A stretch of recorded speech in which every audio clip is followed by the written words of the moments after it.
bothered me that a policeman was questioning my being a pedestrian. I took a pack of crackers out of my pocket and I chewed them when I sprayed him with cracker flakes. Fans of all ages come to listen and ask questions. Some advice for future writers or even present writers. Love is everything. Do not write for money. This man who has written for love, whose books were once banned in Russia and still read anyway, has helped change the world of both literature and films. And now all that love has provided us not only with great books, but a library room that will always carry his name. I'm Anna Marcos for LA This Week. The Palms Rancho Park Library, by the way, has tripled in size after remodeling to include new computer rooms and new areas for children, teens, and adults. Our city guy Andrew Tarr is still away. Patrick Rohde is here with the new list of things to do. I'm Patrick Rohde with this week's list of things to do. Remember Andy Warhol? He was the artist who was famous for a painting of cans of Campbell soup in the 1960s. While that is one of his most well-known pieces, Andy Warhol was much more than that. He also painted a mean jar of spaghetti sauce, and his ketchup bottles are especially lifelike. To get an up-close look at some of Andy Warhol's less famous work, check out an exhibit of 100 Polaroid photos and 50 black and white gelatin silver prints taken by him on display at the USC Fisher Museum of Art. These photos were taken between 1972 and 1985, and they show a broad range of Warhol's work, from celebrities to everyday people, and candid and formal shots. This display runs through April 18th and is open Tuesdays through Saturdays from noon to 5 p.m. For more information, call 213-740-4561 or log on to www.uscfishermuseumofart.org.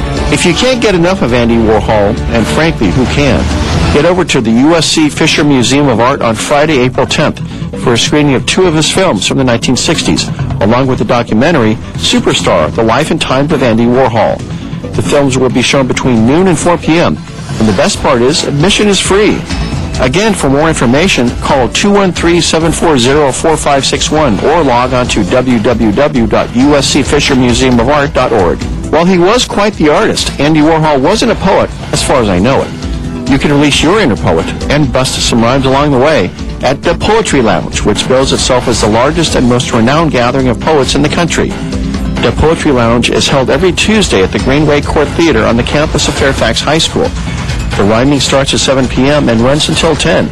For more information, call 323-655-7679 or check out www.greenwayarts.org. And for even more rhyme busting, check out the weekly poetry reading at the Cobalt Cafe in Canoga Park. Doors open at 8 p.m. every Tuesday, and you can sign up for open reading. The poems start heading your way at 9 p.m. If you decide to give it a shot, don't get too wordy. There's a 7-minute time limit. For more info, call 818-348-3789 or log on to poetrysuperhighway.com/cobalt. I'm Patrick Rohde, and that's this week's list of things to do. It's a novel way to fight crime and rebuild neighborhoods by empowering kids to build trust and teamwork among themselves. Anna Marcus shows us the city attorney's school safety initiative at work. You can do it! You Guys, can do it! Can a ropes course really help these kids stand up for themselves, get along better, and fight crime in their neighborhoods? City Attorney Rocky Delgadillo is counting on it. Talk to your fellow students and say, it's not right to join a gang, it's not right to pick on that kid, or it's not right to steal that from the liquor store, or whatever it is. We want them to be a part of their community and a protector in the community and a leader in their community. The ropes course at UCLA is just one part of the school safety initiative that Delgadillo and the City Attorney's office launched a year and a half ago to get kids more involved in building strong neighborhoods. It started at Markham Middle School in Watts and had such success it has expanded into 8 high-risk middle schools this year, including this one, Cochran Middle School. Well, right now I'm kind of shaky because it was exciting and scary, and then everybody was supporting us. I'm mad. Why? Because he got scared and just jumped, so I have to jump with him. Well, everyone was screaming, and then I just thought, and her, she also helped me. Even taking that first rung up the ladder is a big leap of faith, but at least it's a step in building trust. And there I go. I did it! The School Safety Initiative doesn't just leave the students hanging by a rope. It also places city prosecutors in the schools to get them closer to neighborhood problems and allow them to mentor the kids to stay away from gangs and crime. What I want to say to the kids is that we need you to lead in your own neighborhood.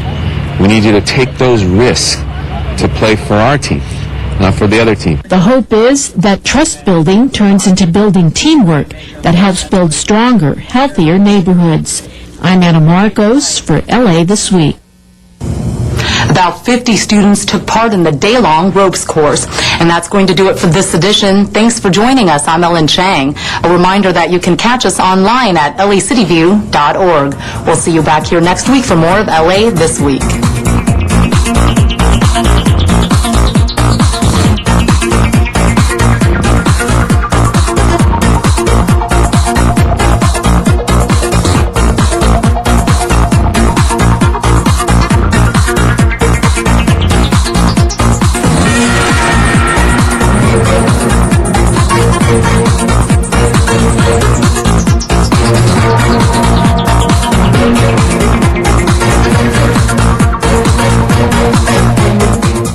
I'm County Assessor Rick Arbach. I don't want you to become a victim of a property tax scam. If you received a letter from a company offering to lower your property taxes, don't be fooled. You never have to pay for a review of your property's assessed value. My office does this for free.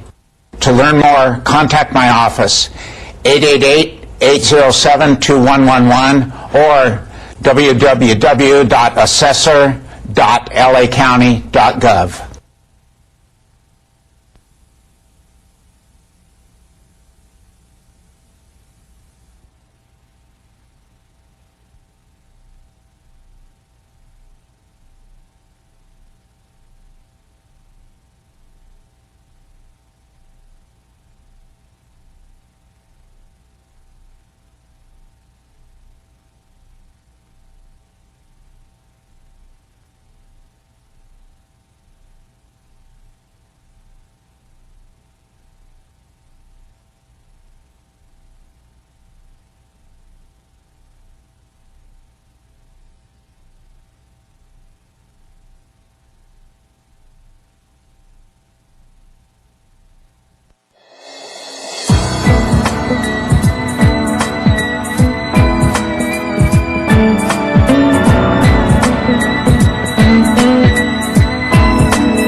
I'm Jack Popejoy. On Wednesday, March 25th, your Los Angeles City Council considered Item 18, an Education and Neighborhood Committee report on e-policing. Now, e-policing is a way of bringing community policing to the Internet. For a further explanation, District 4 Councilmember Tom LaBonge calls a representative from the Police Department to the center table. Mr. Garcetti and I, as you all know from time to time, have challenges in our district. And a challenge came up of a rash of crime. One of the results of that was how people had misinformation based on hearsay of an incident that took place in a particular community. Out of this whole discussion came the issue of e-policing.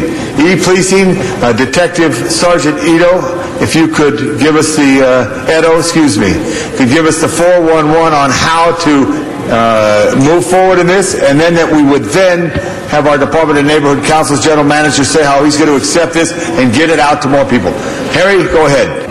I'm kind of pitch hitting today on the e-policing issue, but essentially it's a new part of the department's webpage which enables community folks to sign up. It's a way of bringing the community into the internet with our various programs. Their senior lead officers, the area captains, detectives will email folks that sign up newsletters, crime trends, and other important information in their communities. And to make it easier for you, Harry, basically people get online and they go to LAPD, their email address, and join our They'd go to LAPD online, and along the left side there's a e-policing place where they can click on, as well as many other things. Then they can sign up for the e-policing, and then they will be emailed various information periodically by the officers, detectives, and captain from their station. There's also a number of other items available on the webpage, including crime maps, which are able to plug in an address, date and time. That's what you see on the screen there. And then different crimes, and then that will pull up a map and show you for a period of time what's occurred in that area. Very good, Harry. I wanted to say, too, we got this, Channel 35 is actually seeing that right there. How people don't get my picture on there anymore. Put this map up, put the how to go to LAPD, and Banwan, our general manager, your charge now is to make sure all your neighborhood councils go on e-policing. Give us a little quick 1, 2, 3. Correct. Banwan Kim, General Manager, Department of Neighborhood Empowerment. I think this is a great tool. The way that we will get this tool out to neighborhood councils is by weekly e-blasts to all the elected board members. Our field staff will provide this information to each neighborhood council board at each neighborhood council board meeting and inform them about this valuable tool. As you know, quite a few neighborhood councils have close relationships with LAPD, so this will be an additional tool that will allow them to outreach to their residents and get them better prepared and organized around public safety issues. And know to go right away. It's not real time, like if something happens right now in the city, it won't be on there, but within a 24 to 48 hour period, it will be put on there. And so I thank you. This is another tool. Mr. Garcetti, I thank you for your leadership on this as well as a partnership there. Members, this is FYI, and just to push it out to make sure we all get in the modern age of technology and use this advantage of the LAPD, which is trying to make all their information as public as possible, as soon as possible, in ways that will inform the public, because information is knowledge is power. Thank you. Detective Edo, this matter is now before us. Open the roll, close the roll, tabulate the vote. 13 ayes. Thank you, Detective. To find out more about e-policing online, go to lapdpolicing.org. Item 19 on Friday was a motion submitted by District 6 Councilmember Tony Cardenas that would immediately reinstate the spay and neuter voucher and coupon program administered by the Department of Animal Services. Mr. Cardenas wants to know why the program was discontinued. Can you please explain to the council how the decision was made to cut the spay and neuter voucher programs, both the $70 and $30 program that was cut earlier this month in December? Certainly. Okay. The decision was made basically because it had come to our attention that the program was costing more than the funding we had allocated for it. Okay. You need to get the microphone a little closer. You said the funding, there was an allocated amount of funding and the program was costing more than what was allocated? That is correct. The voucher program, we were seeing and experiencing an escalation in the number of coupons that were being redeemed, especially since the implementation of the spay-neuter ordinance. Okay. Now, the spay and neuter voucher program, what is the purpose of that? What is the goal of having a spay and neuter voucher program here in the city of Los Angeles? Ideally, the goal would be to assist people to get their animals spayed and neutered who could not afford it any other way. However, that's not the way the program had been structured or had been implemented. So, Mr. Boakes, what happens if the city of Los Angeles, whoever makes a decision, if a mistake is made and the calculation is wrong, and then we start having more and more pregnancies, and then you have a fraction of those, whatever it be, a fraction of 10, 20% or 60, 70% of those animals that just were born end up needing your department services. What do you do? What is likely to happen if you have an influx?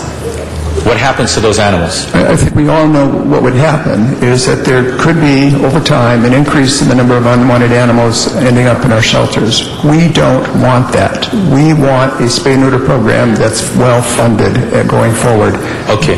Mr. Boakes, thank you for answering a different question, but I answered a specific question. What happens to the animals if we have a sudden influx of animals coming to your doorstep in your department and they're unwanted? What happens to those animals? Well, I'm not sure how you're defining unwanted. It's something of a speculative question. We adopt out a lot of animals.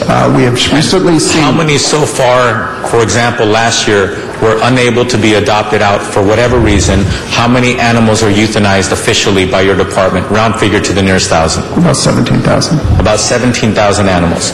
So if we have an influx and we can't get them adopted out, we're already having a problem adopting about 15 to 17,000 a year on a normal basis with the voucher program in place. And then if we miscalculate, if there's a miscalculation, then we're going to be euthanizing more animals than we did last year. And what is the cost per euthanization of animals? And thank you, Mr. Gardner. Last question. Round figures, please. For an animal that we hold the typical period of time and we euthanize, about $375 for a dog. $375. About $280 for a cat. Okay. So, ladies and gentlemen, therein lies the problem. The problem is penny wise and dollar foolish at the worst time of the year.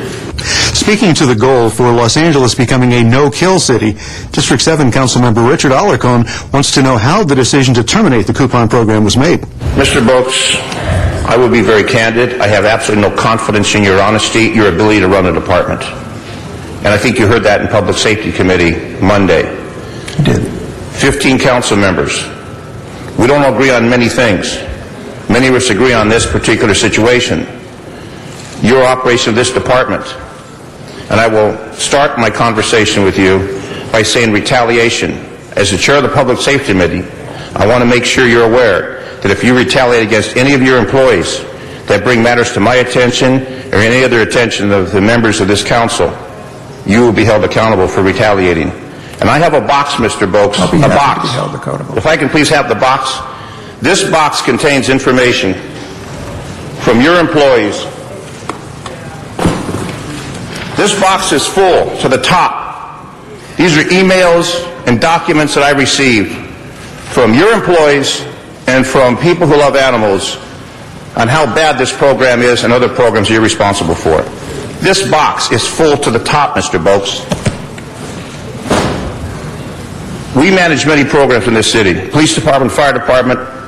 I don't have even a file that I can put paper in on any other department other than yours. You are held responsible. The program, the spay and neuter program, did you ask the commissioners of animal services before you decided to suspend the program? Hold my time. The commissioners received a report the day before. On that particular day, it had not become clear to us how grave we ultimately thought the situation was, but it was reported to them in a written report and in my general manager report that some action was likely to be needed. So you made the decision to eliminate the program effective immediately and to call all the vouchers back. $30.70 and eliminate, not temporarily, because temporary wasn't there until after the heat was turned on.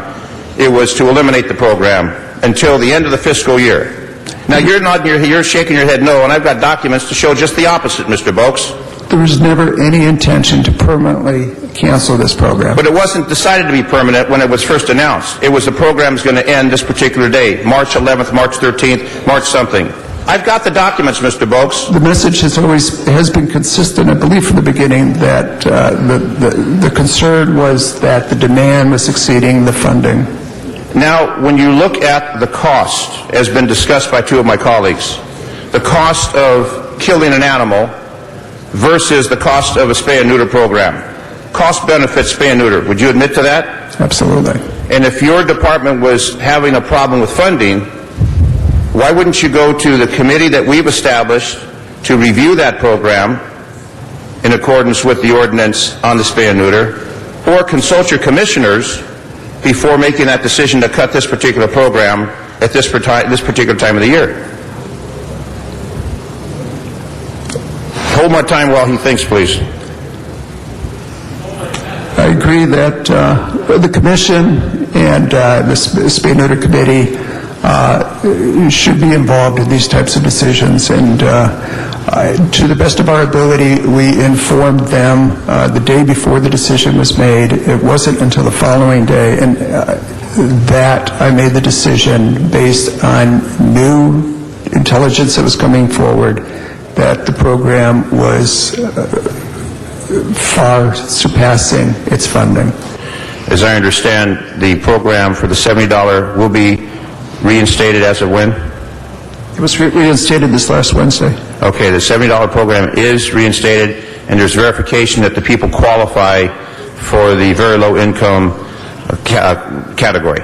That's correct. That's okay. The place. And any other programs regarding spay and neuter, Mr. Geis and some other folks may want to participate in that through the volunteer program that they do at no city expense.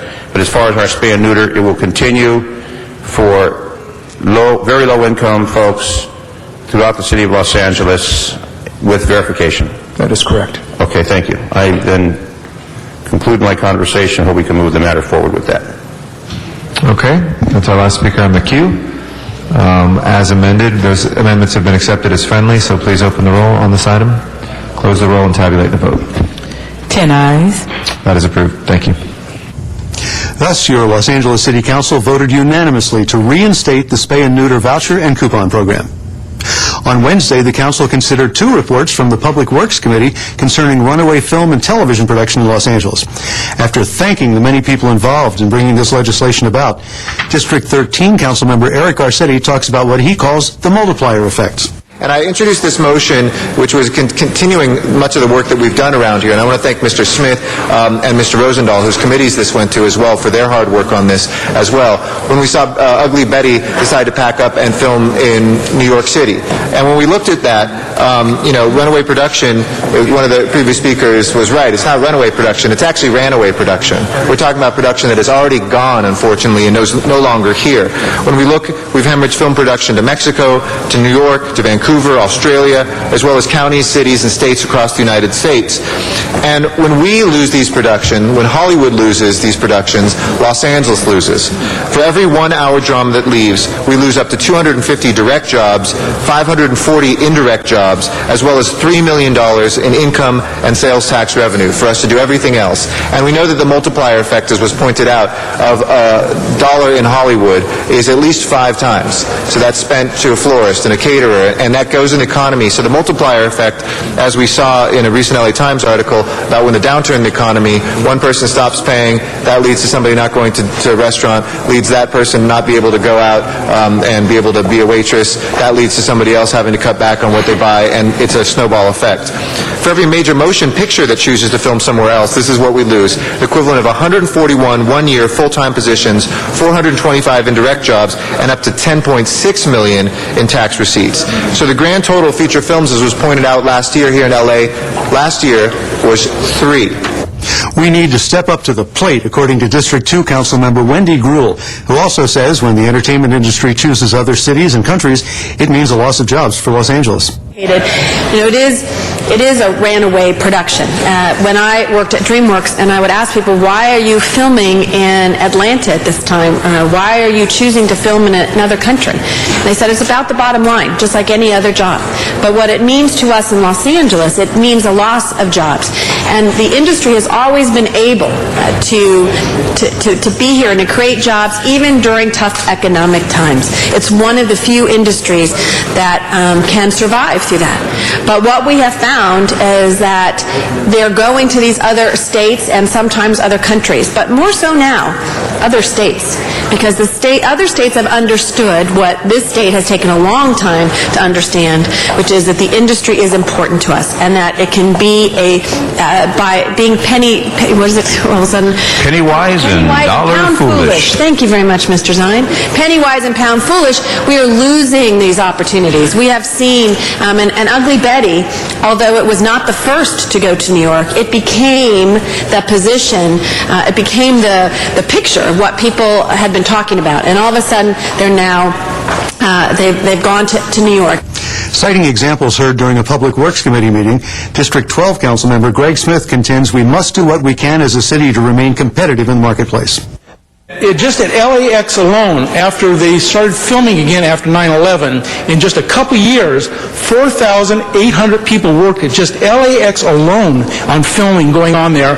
Some $250 or $60 million in salary benefits, and another $400 million in external benefits that are industries that get money from the film industry that are not actually involved in the filming itself. Huge impacts in this city. We have lost a lot of that energy because we didn't address it as a city. We sat on our hands and were content for many years that this is the home of the film industry and the home is not going to leave here. Realism, folks, there are other people competing with us and competing with us on every single day. And they're giving away stuff we don't do. So we said, let's look at what we can do as a city to be competitive in the open marketplace. Because if we don't, we will lose the heart of the industry that was founded here in Los Angeles, that lives here in Los Angeles, and it is leaving Los Angeles because we have not addressed those policies. And that's what this report does. Mr. Garcetti wants to move it, I think we said in committee, from 90 days to 60 days. Mr. Wickham said we can do it in 60. And joining us now by phone is District 13 Councilmember Eric Garcetti. Mr. Garcetti, welcome back to Council Week in Review. Great to be with you, Jack. Of course, Los Angeles has long had the reputation of being the film and television capital of the world. Is it still? It still is the capital, but we've seen an issue not just of runaway production, but of ran-away production, where unfortunately we're no longer the film capital in terms of the production of films and the filming of films in the world anymore, with last year just 3 full-length motion pictures that were produced here in Los Angeles, filmed here. We still have the majority of the pre-production and the post-production, the majority of television, but increasingly our reputation as a film capital, it's rare when you see a film crew somewhere on the streets of Los Angeles today for a full-length motion picture film. Who suffers from these runaway or ran-away productions? It's obviously not just the people involved in the production. I would assume it also involves the people that where they shop, for example. Absolutely. In direct jobs, there are hundreds of jobs for every motion picture that's filmed in Los Angeles, and millions of dollars in tax revenues that come to the city, and millions more that go directly into the economy. When a film moves away from Los Angeles, it's not the movie stars or the producers who suffer. They still, get flown out and they still get to see their movies made.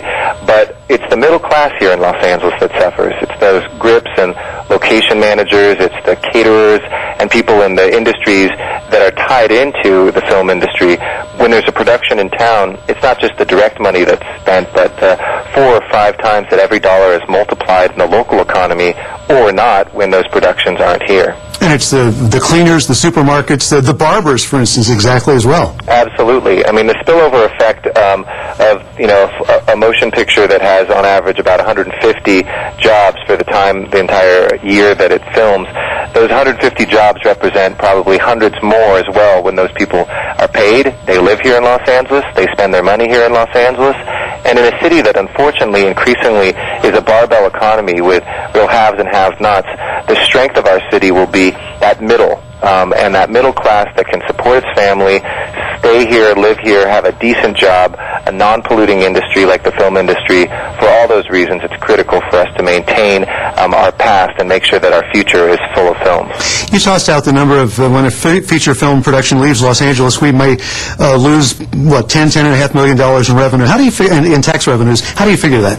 Well, for a television program, we did the calculation based on Ugly Betty, a show that we know picked up and packed, left Los Angeles and went to New York City, where a 1-hour television program, according to Los Angeles Economic Development Corporation, generates about 180 direct jobs, supports 540 indirect jobs, generates about $2.2 million in state income taxes and almost $1 million in local sales taxes. So, when you look at those those are just the secondary effects of the taxes. We know millions of more are spent directly in the economy. Same thing for films. It's 141 one-year full-time equivalents per film. And, it's not just the effect that this has. It's right now, as we're seeing in the economy, the downturn of one part of the economy leads to a downturn in another part. And similarly, when we can have an uptick in any industry, it spills over into our other industries. In my own neighborhood that I represent, in areas like Silver Lake and Echo Park, the florists, the restaurants, the caterers, the dry cleaners, people are really suffering. And a lot of that is because we don't have that film industry as strong as it used to be here in Los Angeles. You said that last year there were only 3 feature films produced in Los Angeles, and one of the public speakers, I think, said there were only 3 this year. Do you see any turnaround for this? We do. The biggest news was, the city of Los Angeles has not, by the way, been sitting on its heels or been resting on its heels. We have been moving forward on this issue, but the city of Los Angeles does not control most of the money that these movies, unfortunately, are faced with, the costs. It's really been with the state. And other states have offered tax incentives to payroll taxes or income taxes. And the state of California, for too many years, has said, nope, we're not going to do that, despite many of us going to Sacramento and lobbying for it. The good news was this year, the state legislature passed and the governor signed into law with the budget earlier this year that there will be $500 million in tax credits to finally compete with places like North Carolina and New York and Canada and Romania, where we can actually now say to a film that's making those calculations about, they want to be here in Los Angeles, they say. They want to stay in California. It's often where their families are. It's where the stars and the producers and directors are still based. But then when they make that calculation, they can say, hey, California can match something that these other states have, and at the end of the day, we want to be here. That was the biggest news.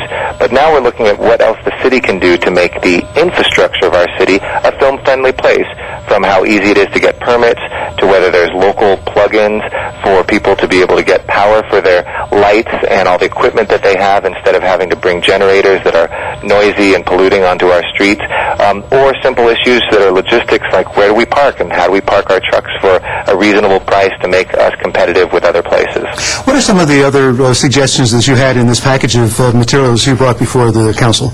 Well, we looked at a number of things. We looked, first of all, of trying to have a more focused city hall on filming. So one of the ideas I put forward was the idea of having a film czar, somebody who was ultimately responsible for all of the policies and all of the implementation of these policies for filming in LA, so that when the industry has an issue, for instance, if our tax structure is too difficult for productions, that person would advocate for them. Or if there's a problem with permitting, that they would help make sure that permits got out into their hands in a quickly and expedited way. We also, are looking at other suggestions from downtown, for instance, where a lot of commercials are filmed. Right now it's very difficult to get the big trucks that people need into many of the parking structures. So why not change the code for the construction of our new parking structures to allow for 19 feet or whatever they need for the clearance to be able to make sure that filming easily fits into our downtown buildings. Similarly, a lot of production companies said that the parking lots were charging them, the private parking lots, exorbitant rates. And I said, well, the city of Los Angeles has parking lots everywhere. Why not look at opening those up at costs? We probably can't afford to subsidize it, but at least just get back our costs, make it much cheaper than some of the private parking lots to make sure that they have a place to film. And then again, as I mentioned before, having plug-ins on the streets in high-impact areas like downtown or Hollywood, where there's lots of filming, have the Department of Water and Power build out the plug-ins for people to be able to have all their equipment there without having to have a generator on the street. Kinds of things that a film czar might take care of. Would this replace the Film LA organization that's currently there? No, Film LA exists outside of City Hall, and right now they are the city-selected entity for giving out all the permits, a one-stop shop, essentially. And we're putting out a new request for proposals that Film LA and anybody else who's interested will apply to renew that process. And in our RFP, we actually have a tighter turnaround time now for permits. We have smoother community relations to make sure that residents aren't disrupted, businesses aren't disrupted, but that those rules are clear and clean for everybody so that we can make sure production can be in our neighborhoods. And also, we're looking within that RFP of making sure that we bring down whatever costs that we can here locally. So Film LA helps us do that, but they're outside of the city. This Film Czar would ultimately be able to answer to the mayor and to the city council and help them implement pro-filming policies in LA. Thanks for the explanation, Council President Eric Garcetti. Thanks for joining us on Council Week in Review. Always my pleasure. And so the incentives to keep film and television production in Los Angeles were approved with a vote of 13 ayes. LA City View is the government access cable channel for the City of Los Angeles, featuring live coverage of city council meetings and programming about city department services and events. You can watch city council meetings live or view past meetings by going to the city's website at lacity.org and follow the instructions for video on demand. And we invite you to address the Los Angeles City Council on any item on the council agenda, as well as during public comment. You may come downtown to City Hall or go to the Van Nuys City Hall and participate via video teleconferencing. And now, those of you living in the Harbor area can go to the San Pedro City Hall, located at 638 South Beacon Street, room 700 in San Pedro, and also participate in council meetings via video teleconferencing. Remember, you can watch all Los Angeles City Council meetings live in their entirety on Tuesdays, Wednesdays, and Fridays, beginning at 10 a.m. On Sundays, you can watch the replay of all the week's meetings, also beginning at 10 a.m. Council Week in Review can be seen Monday through Friday at 9:30 a.m. and 6:30 p.m., and on Sundays at 9:30 a.m. Well, that concludes our program for the week ending March 27th, 2009. On behalf of Jerry Mendez and everyone here at Channel 35, I'm Jack Popejoy. Thank you for watching, and please join us for the next Council Week in Review.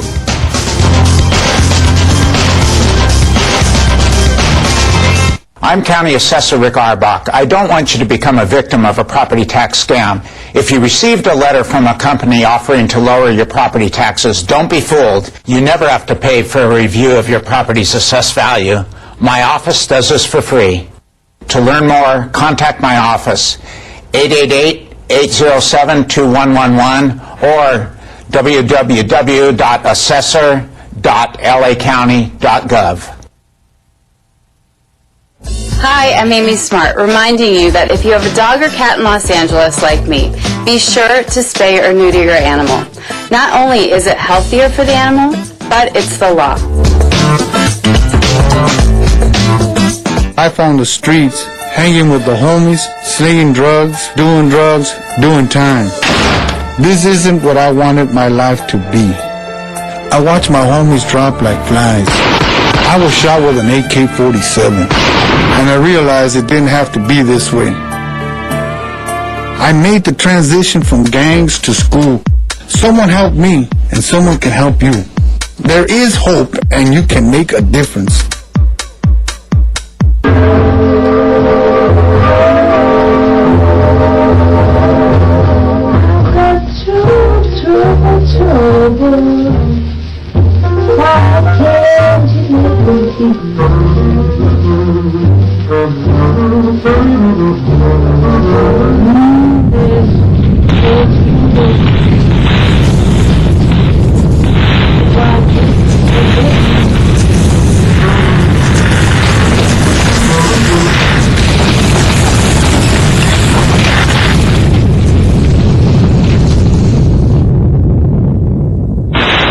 They will have to take two, 'cause I've got trouble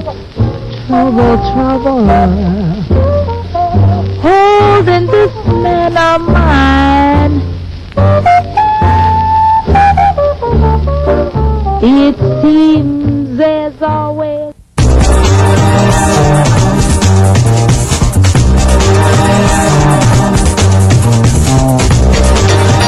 LA City View, Channel 35.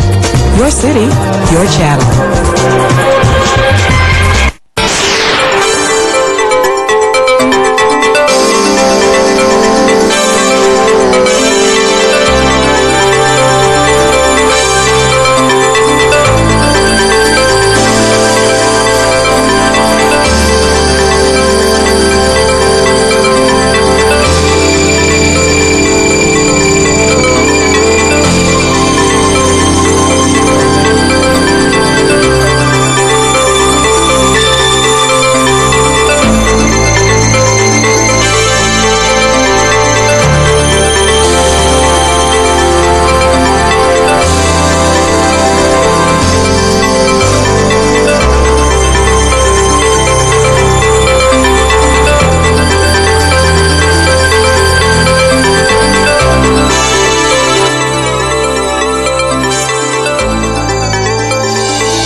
the City Council meeting for April 3rd, 2009. We're here in the Van Nuys City Council chambers, and welcome to everybody here in the San Fernando Valley, where we meet every first Friday of the month, and we are usually otherwise in the John Farrell Council chambers in room 340 of City Hall. We are joined this morning so far by those council members who are here on time, and we thank them. Council members Alarcon, Cardenas, Labange, Wesson, and Zine. We do have excuses on the desk for 4 council members, so we are only expected to see 11 in total. Mr. Weezer, Ms. Perry, Mr. Rosendahl, and Mr. Smith are excused today, but otherwise we are still awaiting Ms. Gruhl, Ms. Hahn, Mr. Parks, Mr. Reyes, and Mr. Weiss, if they will please join us as soon as possible. We are broadcast live on Channel 35 through the city's cable system, which also rebroadcasts our meetings in the evening time.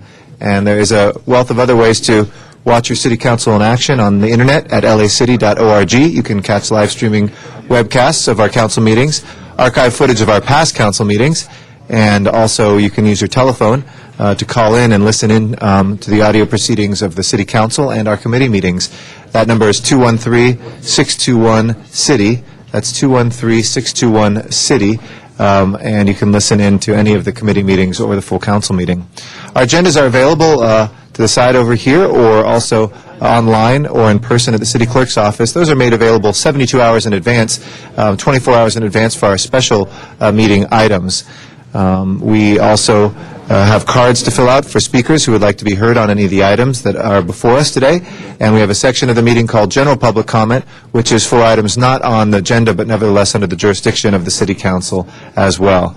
So with that, we will begin a Friday tradition of honoring notable members of the Los Angeles community and marking important dates and occasions. And we are here in the district of our first presenter from Council District 6. I'd like to recognize the Honorable Tony Cardenas.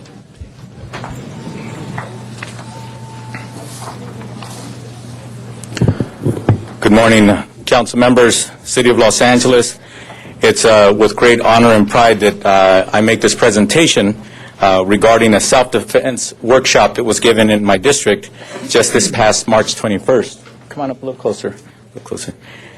And on March 21st, I hosted a self-defense workshop at Fernangeles Recreation Center in Sun Valley.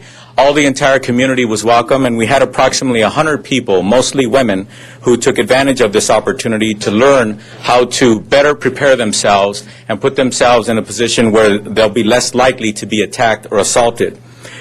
These workshops began approximately 7 years ago when I was a state assemblyman. One of my staff members, a woman who worked for me, was attacked and abducted and thrown in her vehicle, and she had to jump out of her moving vehicle in order to escape.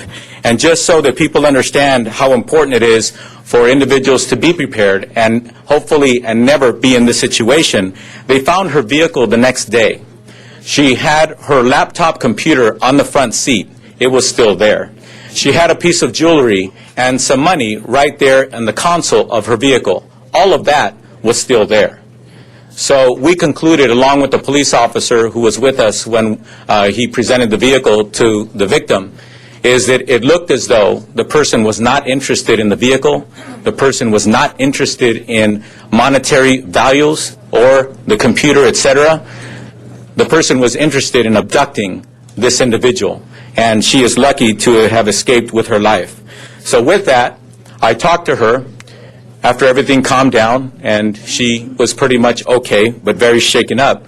I said, what can I do for you, Yolanda? What can I do? What can we do to help you get through this? And she says, I don't ever want anyone to have to go through what I went through. And lo and behold, we started having these self-defense workshops. So far, we have had over 700, mostly women, attend these workshops. But every time we do so, we do it voluntarily from people in the community. And with that, again, with great pleasure, I want to honor the people who actually assisted us in this workshop on March 21st. Grandmaster S. Kim is an original student of Hapkido, founder of Choi Yang-sul, and owner of Kim's Hapkido, Jang Moo Wan Martial Arts Studio, where these instructions were obtained. Also, we were expecting to have with us, but he fell a little ill, is the Grandmaster Kim, who was born in Seoul, South Korea, and has practiced Hapkido for nearly 60 years. He has attained the highly desired rank of 9th degree black belt in Hapkido and is widely known for his enthusiastic devotion to detail in his teaching. One of his students who helped put this event together is our very own Deputy City Attorney, Neighborhood Prosecutor Tim Saito. As neighborhood prosecutor, Tim knows firsthand the dangers of walking the streets of Los Angeles, and he knows of the many cases, unfortunately, that exist out there. So when he was asked about participating in this workshop, he jumped at the opportunity, literally. Tim Saito has been practicing martial arts for over 30 years. I guess he was, 1 year old when you started? 30 years. He has practiced numerous forms of martial arts, but has his black belt in the art of Hapkido.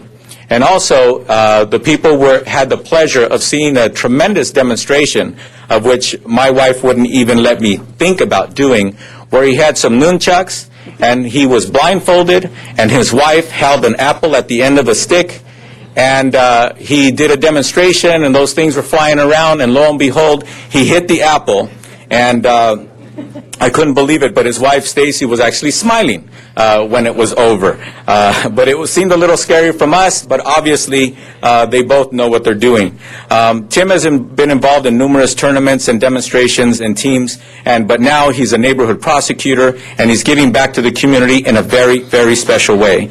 In addition, I also would like to recognize Mark Chmielewski, Gene Pachulin, and Gary Gapazani for helping put this event together, and without their assistance, we would not have been able to help these 100-plus women move themselves into a better place and understanding about how to keep themselves from being in this situation, and if somebody actually tries to attack one of these women, they're going to feel that these women are not going to let that happen. So with that, I'd like to invite, who wants to be the spokesperson? Say a few words. Okay, come on up. Thank you very much, honorable council members. Thank you for letting me have the opportunity to be here today. I actually wanted to repeat the performance and hit an apple out of someone's mouth, like Ruben's mouth, but he refused to hold the apple in his mouth today. Councilmember Cardenas will do it. Too much in practice, they can't follow. If we could ask the sergeants at arms to get an apple, please. So I wasn't able to do that today. But as Councilman said, I am a neighborhood prosecutor for the North Hollywood area, and much of my community service is usually done in the court through application of the law as an attorney. So being here today is actually is an honor and a privilege for me to be able to share my passion with the martial arts and self-defense, my lifelong love of the martial arts with the community and with the men and women and children who attended Councilman Cardenas' workshop and took the time to learn more about self-defense and to learn more about how they can protect themselves, their families, and their loved ones. I want to thank Councilman Cardenas for having the foresight to put together a program such as this and to be able to recognize some of the needs of the community to have a self-defense workshop. I don't think I have to point out how important it was, because I think just this very week on TV, on the news, there are several segments on individuals who were actually attacked while at school and walking down the street by assailants, and by virtue of their sheer determination and some basic self-defense techniques, they were able to ward off their attacker, which shows how important it is for everyone to learn just a little bit of self-defense. I want to acknowledge Yolanda Fuentes for her courage and not only fighting off her own attacker, but for sharing her experiences with everybody at the workshop and being able to turn her experience and her tragedy into a positive tool to help the community. I have to thank Ruben Zaragoza for putting together the project and all his work that he put in. Officer Vasquez, I don't know if she's here, but for her speech on self-awareness and crime prevention tips. And of course, everybody at the North Hollywood station, the captains and the senior lead officers who were so supportive. I have to acknowledge all the black belts who are here who met with me 2 to 3 times a week in Alhambra and went over some of the self-defense techniques that we thought would be the best ones to put together for individuals who had no martial art experience. Simple techniques that they can use and take home with them to apply in case the unspeakable happens to them. I want to thank Elizabeth and JP, Gary, Ruben, Mark for all their time and effort that they put in making this program possible. But lastly, in closing, I'd just like to thank Grandmaster Kim, who's not here today. As Councilman Cardenas said, that Grandmaster Kim was one of the individuals who actually brought Hapkido over to America. He's the one that actually gave us the tools and techniques to share with the community for this seminar. And he was so excited to want to be here today that when I told him about the session, he was actually talking about what suits he was going to wear and things like that. But unfortunately, he fell ill and was actually hospitalized this week. But I know he would want me to say that he would be honored to be here to accept this recognition for his martial arts. And he would also want me to say that I think in his words, the most highest honor a martial arts individual could ever be bestowed on would not be a black belt or some technique where you're able to take out an assailant with a punch or a kick. It's really the highest honor for a martial artist would be to be able to share his martial arts with others, to better himself, to better his community, to better others. So thank you for the opportunity to be able to share the martial arts that we learned to do just that, to safeguard the community and to help others, hopefully to protect themselves against hopefully a tragedy that will never happen. Thank you very much. Thank you, Tim. Also, I'd like to point out, as I said, we've been having volunteers like Tim and his crew that helped us this time for many years, for 7 years now. But one of the things that I'd like to share with everybody, especially since this is being televised, we got a phone call from a woman who made an impact on us when she was going through one of these trainings and self-defense training. And she was very excited. She called my office, wanted to thank us profusely because somebody did try to steal her purse. And she was, I kid you not, she was 100 pounds with her purse and maybe a couple of barbells in her hands. She's a very small lady. And she said that she fought off her attacker successfully, and she was just so excited and happy to share that with us. And she reminded me, and I just remembered right now, at every opportunity she asked if I could please share that with everybody, that, ladies and gentlemen, this does work. It does make a difference. You're a better person for it. You're a safer person for it. And equally important, it really is a deterrent when people realize that that person really knows what they're doing and they choose not to take advantage of somebody. So with that, I have some certificates of recognition for our team here. Okay. The first one is for Tim Saito. Elizabeth Wu. Ruben Navarez.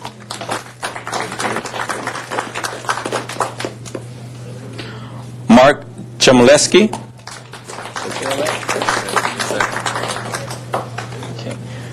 Jean Pucholin.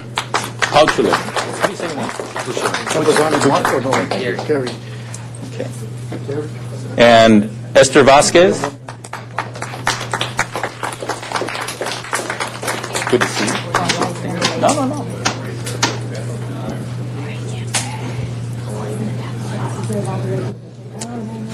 And one more person who joined us today, Gary Gappazani.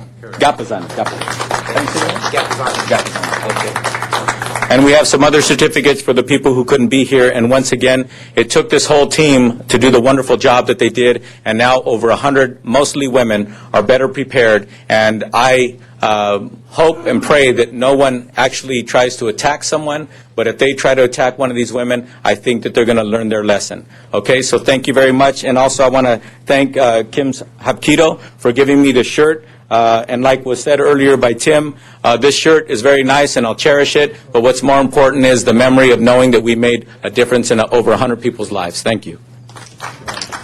Thank you very much, Mr. Cardenas. Our next presenter is also hails from the San Fernando Valley, Council District 3's finest, Dennis Zine. Thank you, Mr. President. Thank you, Mr. President. Following with preparation, Councilmember Cardenas honored these people for teaching people how to protect themselves. Well, we're following that with elder abuse. And if I can have Detective Foster Raines join me, Los Angeles Police Department, Topanga Station. And we're going to have the folks come up and we're going to be honoring Cindy Cook, Dale Ground, and Nanita Ground.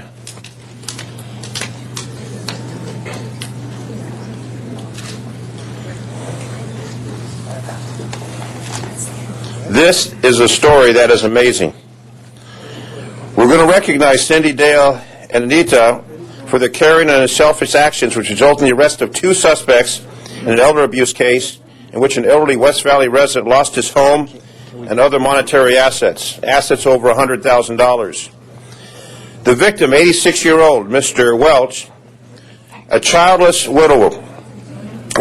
In March of 2000, 9 years ago, a suspect, Cindy Green, approached him in front of a grocery store and asked if he would purchase groceries for her family. The 86-year-old Mr. Welch, having a caring heart, befriended this individual, and she continued to ask for assistance. She later gained his trust and confidence and convinced him to sell his house to purchase a larger house. He agreed to purchase a larger house, and he placed this individual, Green, on the deed to the house in case something should happen to him. Now, this man obviously doesn't have any other relatives, 86 years old. 1 month later, the lady said she had cancer and told him, Mr. Welch, that he would have to move out of the house so she could have someone move in to take care of her and pay the rent. He agreed in fear that he would be abandoned and moved into a small studio apartment that suspect Timmy Nicholas rented for him. Nicholas, another suspect, initially claimed he was Green's half-brother, but in fact, he was Green's husband. So now you've got this husband and wife team who's taken advantage of this 86-year-old widower with no other relatives. Green and Nicholas used the credit cards of Mr. Welch for personal expenses and convinced him to pay the balance on the credit cards. Many times, Green would tell Welch she would pay him back. The 86-year-old Mr. Welch felt he would be abandoned if he did not pay the bills and felt obligated because his name was on the account.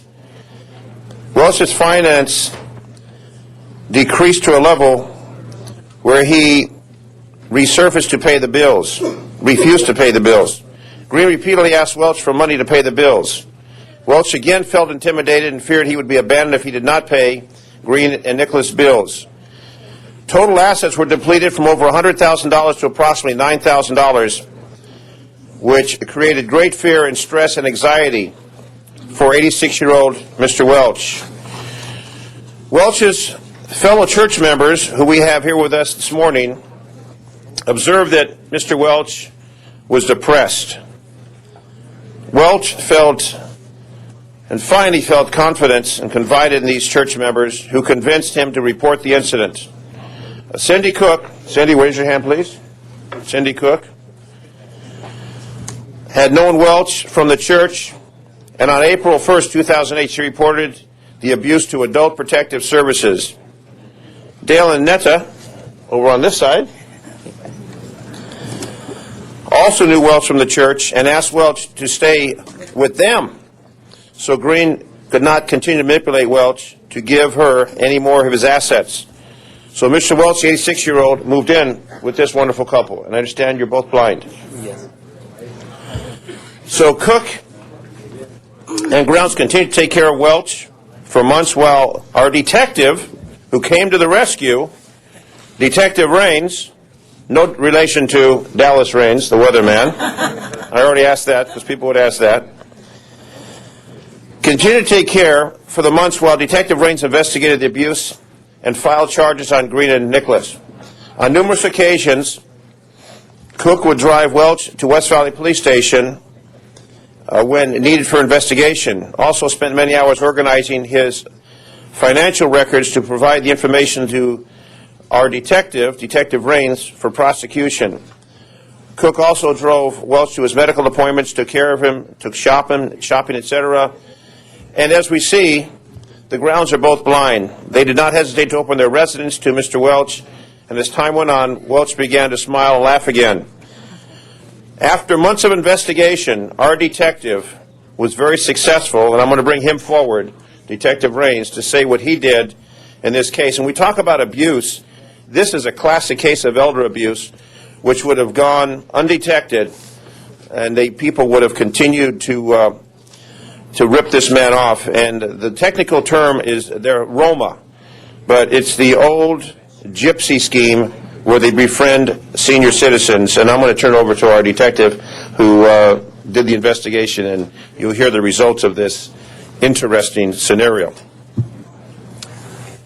Thank you, Councilman Zine. This investigation started about a year ago, and it took about 6 months to put everything together. It would actually have been a lot longer than that if it wasn't for the help of Cindy, because she was vital in this investigation, getting all the documents we needed for prosecution. The primary suspect was had a history of doing this, and ultimately, at the outcome of this investigation, the prosecution, she is currently in prison, and the other suspect, her husband, received formal probation. And so there was a positive outcome, along with the fact that the victim, Alfred Welch, received not everything he had been taken for, but received a good amount to where he can live comfortable again, and he doesn't have the worry of, that'd be Alfred, the worry of day-to-day worries that he was stressed about before. And so I wanted to show my appreciation to these citizens, Dale, Anita, and Cindy, for stepping up to the plate, because we really needed their help to do this job. And fortunately, they stuck with us. They have some really big hearts to do this to somebody that really they didn't know initially, and then they met through the church. And if it wasn't for them bringing that to our attention, Alfred, I believe, would still be possibly even out on the streets eventually if they didn't come to play here and get involved. So my great appreciation are towards these individuals for doing that and helping me do my job. So Mr. Welch, who's here with us, I didn't know that you were Mr. Welch, the victim of this particular case, but you received your $100,000 in restitution was given back to you. Also, your home's been put back in your name. So now you've got friends at the church that are going to take care of you, and the bad folks who were trying to take advantage of you are where they belong, in jail, and no longer able to do that. Do you have any comments to make, sir?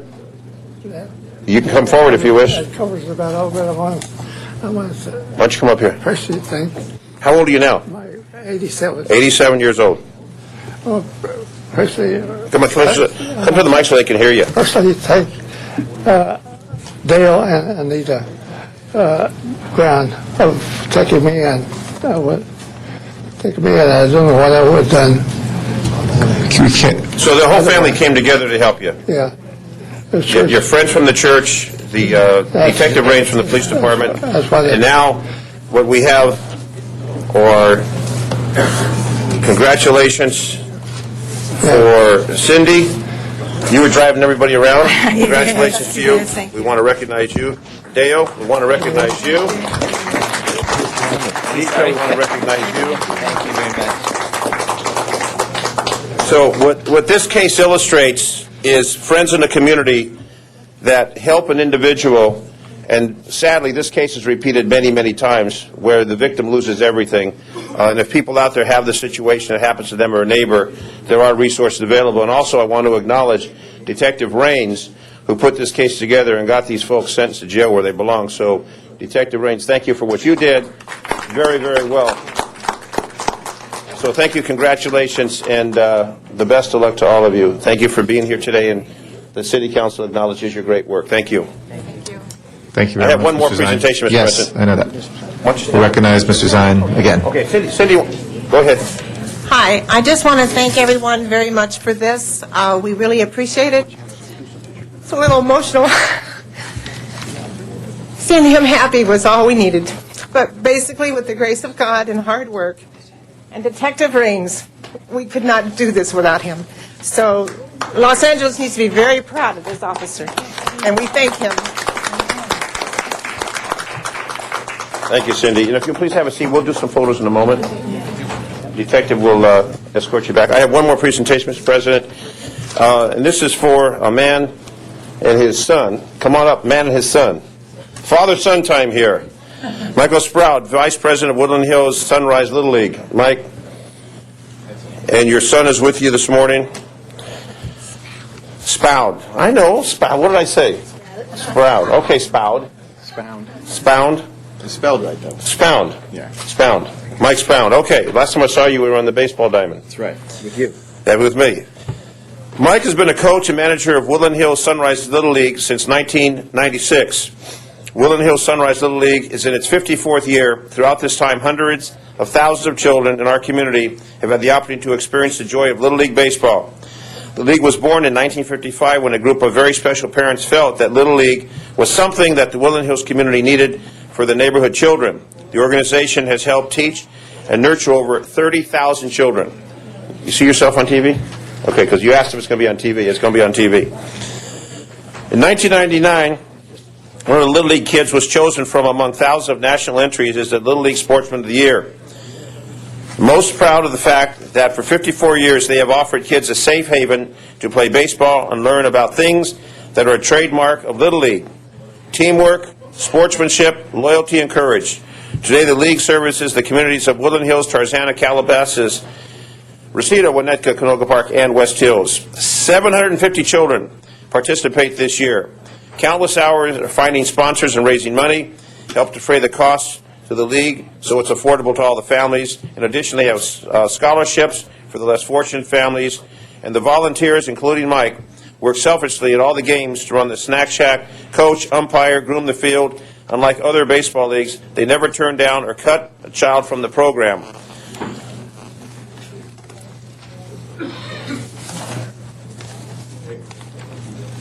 Page 2. All of Michael's sons, Zachary 19, Joshua 14, and Al Gabriel 9, have been through the program. Gabriel is here with us this morning, accompanying his father on this special day. You have school today? Yeah. Okay, well, you won't be late. Mike, you're not going to go. Okay, Dad's going to take care of you today. Michael has served on the board for 7 years, 5 as vice president in charge of operations. And, Mike, I wanted to bring you down to council to acknowledge, I know I've been at the field many years when we kick off with the big parade. All the parents, all the kids come out for the kickoff of the season. And I know we kicked it off a couple weeks ago, but we wanted to bring you down so Los Angeles will know that there are people like you that are in the community taking care of our youth. We got all these problems with the gangs. This is a program that we don't have to worry about getting involved in gangs because they stay safe and they stay out of trouble. So on behalf of the City of Los Angeles, we want to express our appreciation to you for what you've done for all those years, helping the kids stay out of trouble and keeping them involved in something positive. The microphone is yours.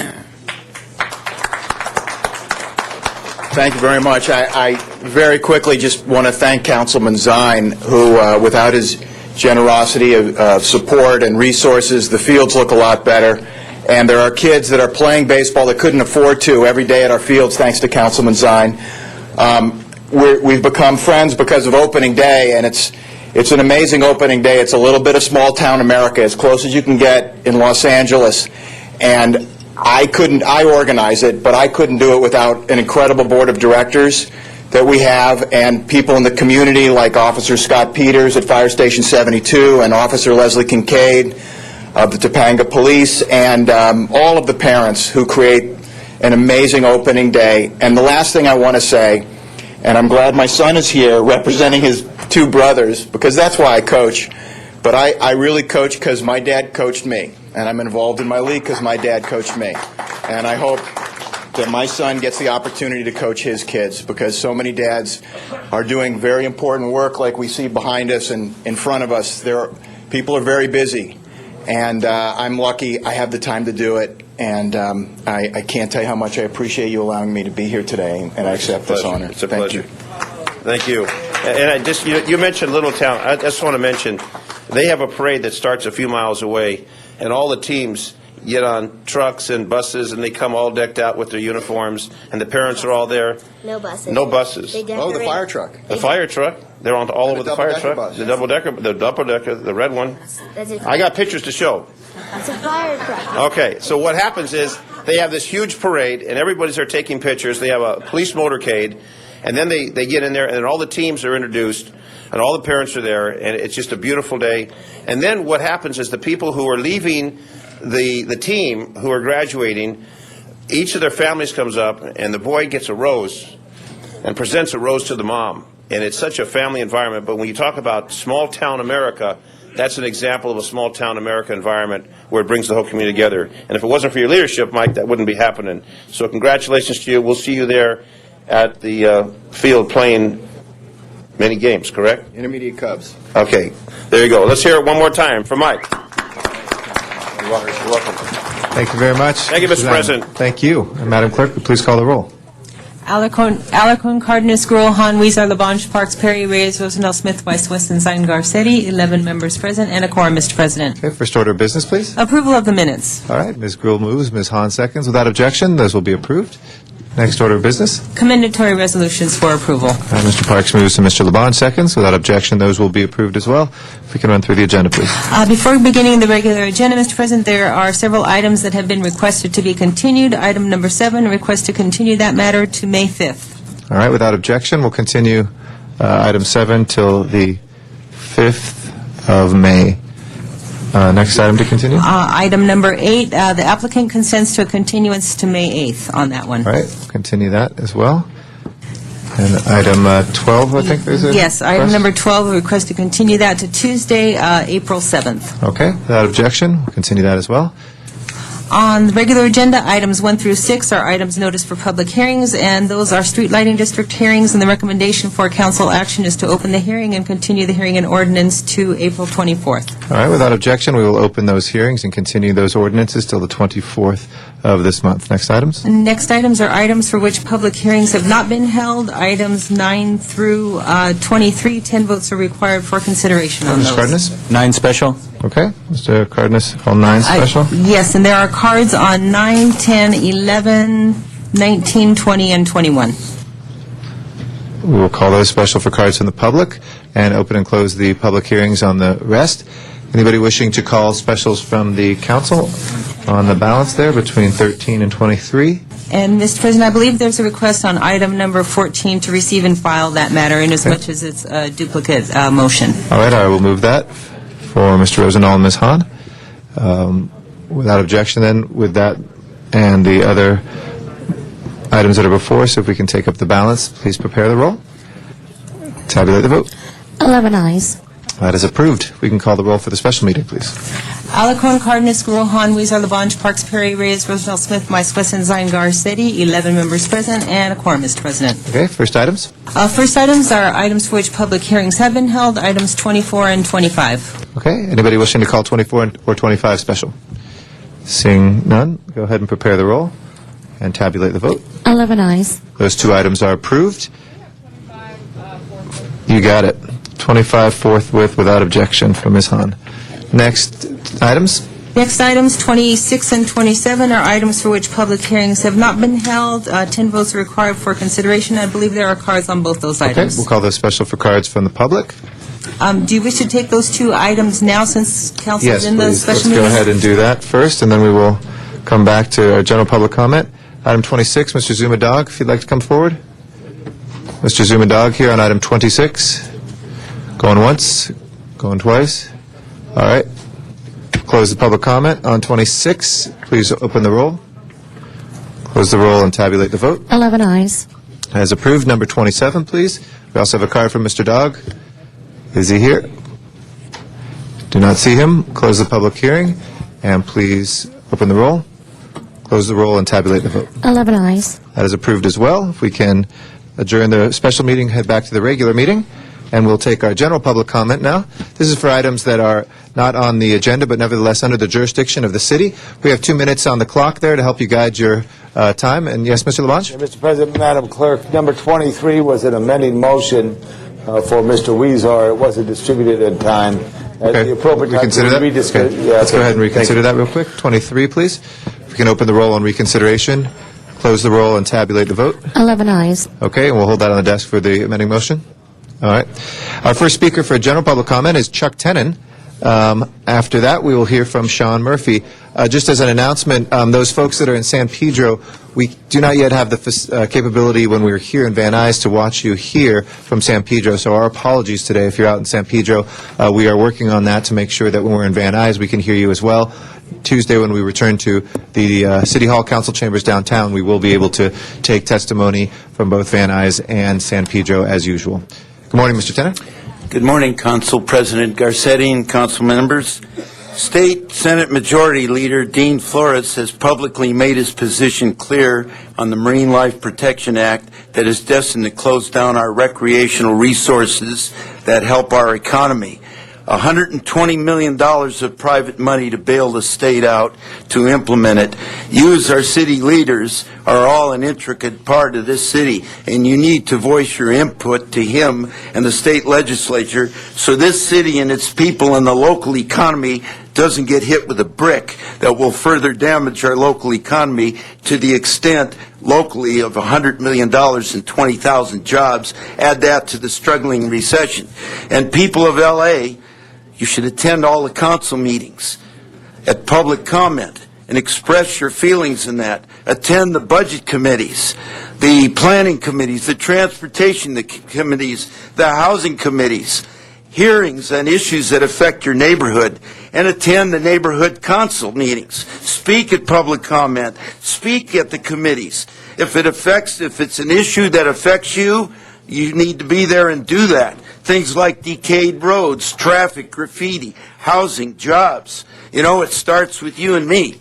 And also I wanted to say the DWP, I forgot it, was sending out to every household light bulbs that save you money and a thing to save you water. And I know they have a window rebate program. They sent me a check for $120. And they also have other programs, refrigerators. They wanted to give away 500,000 refrigerators free. They only gave 30,000.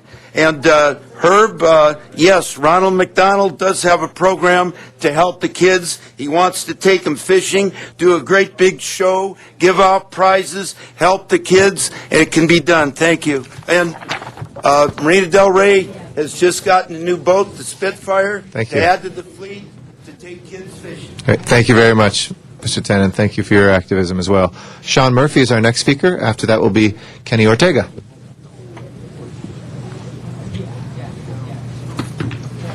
Good morning, Mr. Murphy. Good morning. Good morning, President, City Council members. I heard some on the Lee announced some on the Orange. I heard on the Metro Orange line when I was riding the Metro Orange line this morning. Lee was talking about the Metro Expo line.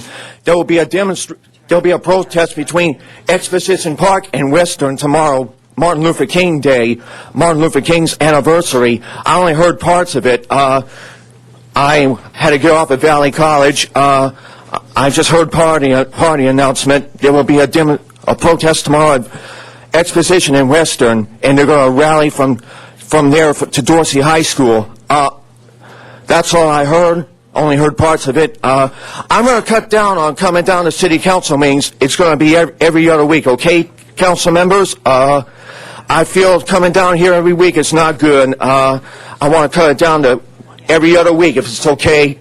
Also, 4 weeks from today, I will be celebrating my 45th birthday in 4 weeks from today. Michelle, don't sing it now. Sing it in 4 weeks if I come downtown to City Hall. Maybe I'll get lucky. The boss will give me a day off. Thank you. Thank you, and a preliminary happy birthday. Kenny Ortega is our next speaker. After that is Chris Rowe.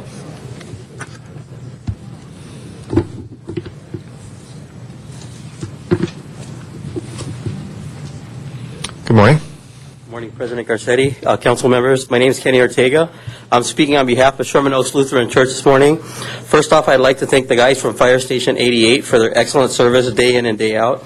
Also for their presentation they put on for our preschoolers on March 3rd. We're located at 14847 Dickens Street on the corner of Dickens and Kester. Also, we provide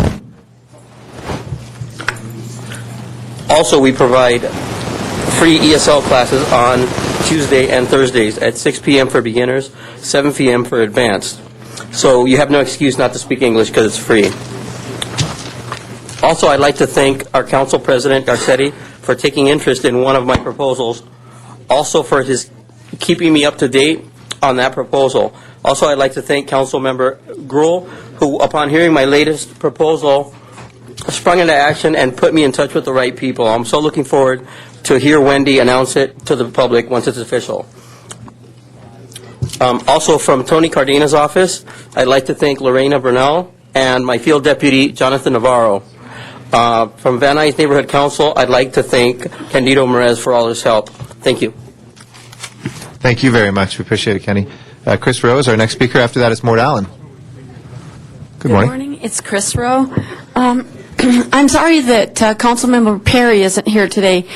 Good morning, council members. Thank you, Councilmember Perry, for writing a motion on the results of Measure B. I would like to respond to your statement. It is believed that Measure B failed because its lack of an inclusive public process in the development of the proposal.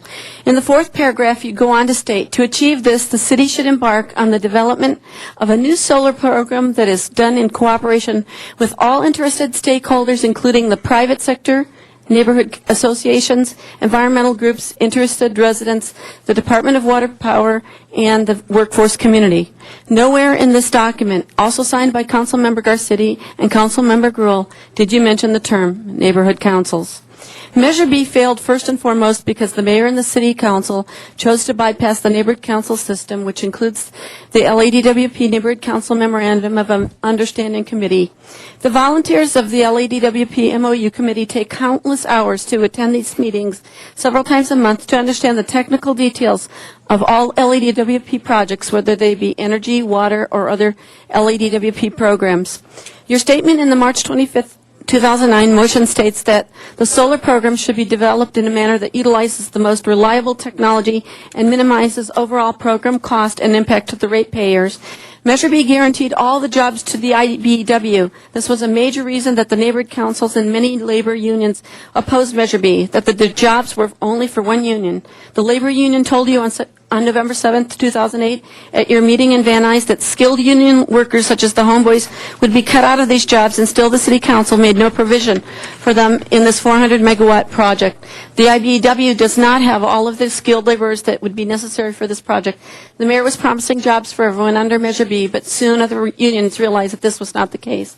There was a provision in Measure B to give incentives to a manufacturer in the Los Angeles area, but to date, only one local manufacturer of solar cells is known.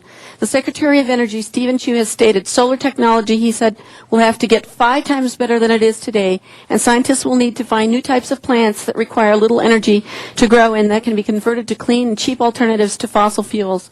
We need to be talking to the Department of Energy. DOE will guarantee a $535 million loan from the U.S. Treasury Financing Bank, allowing Solyndra to build a new solar panel fabrication facility in California. Yes, the city of Los Angeles must get some of its energy from the sun and other alternative sources such as wind and geothermal. Thank you, Chris. Sorry to cut you off. Thank you so much. Appreciate your comments and your activism on this. Mort Allen is our next speaker. After that will be downtown Dr. Clyde Williams. Good morning, Mr. Allen. Good morning, sir. Are you ready for a shock?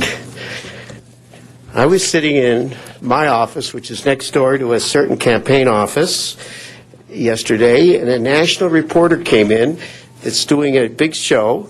And you know what they told me? What she told me? There are 55,000 untested DNA kits downtown. Everybody's talking about the rape kits, but if you take all that, that means 55,000 murderers, home invaders, gangbangers, all are roaming the streets laughing because they're not being tested. So I'm going to tell you what needs to be done. They got to be yanked out of the police department. You got to set up a department of scientific investigation, and you got to, I hate to say this, ship them to India, get them tested for $100 a piece, or go find people. But it's stupid to have this because sooner or later you're going to have all these people sue you. Victims. It is unbelievable. It's just happened in the last 4 years. It is totally.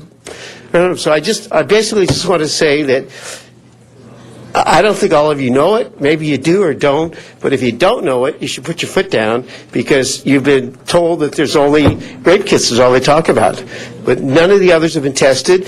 And these guys like Charlie Beck should be on the streets. They shouldn't be sitting in a lab overseeing scientists. You need a professional. There's a lot of closed hospitals in L.A. You could lease one of those, get a whole bunch of grad students in well, you know about this, in science stuff, and get them knocked out. But it's crazy. So I wanted to call your attention to that. Thank you. Thank you very much, Mort. Appreciate that. Dr. Clyde Williams is our next speaker in downtown. After that will be Arnold Sachs, also downtown. Good morning. Dr. Clyde Williams, 4115 Barrett Road, El Sereno. DWP, and the rates are going to be coming up. I've tried to conserve for 10 years in LA water bills of less than 100 gallons per person per day. Now, I'm rewarded for this reduction by having to reduce yet another 15% or pay higher rates, while others who have not been conserving for the last 3 years will benefit more. Why? Because if you're consuming 200 gallons per person per day, you're only reduced by 30 gallons. So 30 gallons is almost the same as about half of my total consumption per day. This seems unfair, not only for me, but all of the other people who have been conserving their water for a long time. I've asked about the appeal process from a DWP rate staff member. He said, hey, it's done. The only thing that you can do is go to the Board of Water and Power. I will be there. What about everybody else, especially the low-income people and the Lifeline users? They also have to reduce by 15%, although, again, they probably haven't had much flow. So, again, everybody has to reduce by 15%, no matter what you've been doing. So, all I'm saying is, please have DWP notify their customers, the ratepayers, and have them tell the people clearly as to what needs to be done in order so that their rates and their total bill does not go up significantly in about a month, month and a half. Thank you. Thank you, Dr. Williams. Arnold Sachs is our next speaker, and Jim Hilfenhaus back here in Van Nuys. Good morning, Arnold Sachs. Morning. I too wanted to discuss what occurred on Wednesday in your council chambers here with the police officer and Sergeant Beck, I believe, Assistant Chief Beck, giving his discussion regarding the rape kits. The problem is, it's a federal problem. Federal funds for forensic testing is what has changed the policy of LAPD. The federal government has allocated funding so that police departments can enter into a federal database, which is not necessarily a bad thing. Chandra Levy's murderer got caught. There was a couple of El Segundo police officers who were murdered in 1959, and their murderer got caught in North Carolina about 3 years ago because of a DNA swab. The problem is all these different categories that enter into requiring a DNA swab. DUI, petty theft, assault and battery, outstanding warrants. Pretty much any arrest by a department that is receiving funding from the federal government for DNA testing requires a swab. Now, why the leadership in LA put their hand out without saying, hey, if we get this funding, will we have the resources to do the testing? No. Let's get the money first. So now we have a backlog. So now you yell fire. So you have a national group come in and talk about rapes, which is get everybody's attention. But as the man said, there's 55,000 cases. And most importantly, what Assistant Chief Beck mentioned about the LAPD policy, where detectives did not ask for forensic studies to be done before the federal policy was enacted, led to a backlog. What kind of policy is that for the police of LA to have? Thank you, where sir. we have Thank you very much. Jim Hilfenhaus is our next speaker here, and then Candido Maris will be our next speaker. Good morning. Thank you very much for the time, Mr. President. I would like to take this moment to do a very simple suck up to the council. I want to thank you all for your service. I know how berated you get by some people, and I think we trust all of your judgments to exercise on issues. And I appreciate the time that you spend. Mistakes get made, and we all know that. And Wendy, we've appreciated your time and service on council here, and we hope to see you further in the Controller's office. It's limited to that, but I just wanted to give you guys a big thank you for your time in public service, and I know your sacrifices and what you've done. So thank you. Thank you, Jim. Council Yes, President, Mr. Cardenas? Council President, can you remind the Speaker he still has a minute and a half left?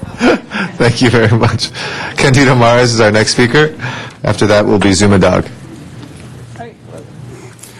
Good morning, Mr. President, council members. Good morning. Again, thank you for being here in the heart of the San Fernando Valley, Van Nuys. This morning we had a public hearing for hopefully a new restaurant on Van Nuys Boulevard. There was over 30 people there in support. There was no opposition, and we had over 300 signatures that were turned in. So, Mr. Cardenas, I hope that we have your support in opening that restaurant, because it'd be nice to invite this council over across the street to have lunch with us, and we'll be the first ones to invite you. So hopefully everything will go smoothly on that. Mrs. Hahn, we were in Watts yesterday. We had a wonderful event at the Watts Senior Center. We had over 150 people. They love you there, and again, you need to go out to Watts, to the Senior Center. It's heaven on earth. It's a beautiful location. They take care of it. You have a lot of wonderful people there that really enjoy working and doing things for the city of Los Angeles. Now, I want to address something that was stated this week in the LA Times. Mr. D'Arcy from the DWP called neighborhood councils dysfunctional paloozas. Well, we're those paloozas. We're hardworking. We're dedicated. We're caring, we're loving, and we're committed. And we're going to turn the other cheek, and we're going to say the same thing about DWP workers. They're caring, loving, dedicated, and they're committed. So rather than being negative, we'd rather stay positive, and we just hope that they realize that it's people like this that are out there cleaning the community. That's right, Mr. Cardenas. They're always out there doing the thing. One day we're going to turn around Van Nuys Boulevard. It's going to be a place that we're all going to be proud of. So, Mr. D'Arcy, I hope you see who's standing behind me, because they're the same people that work for you, people that are committed and love this city. Thank you very much, Mr. President. Thank you very much. Appreciate your comments, Mr. Maris. Zuma Dog is our next speaker, and after that will be Mary Benson.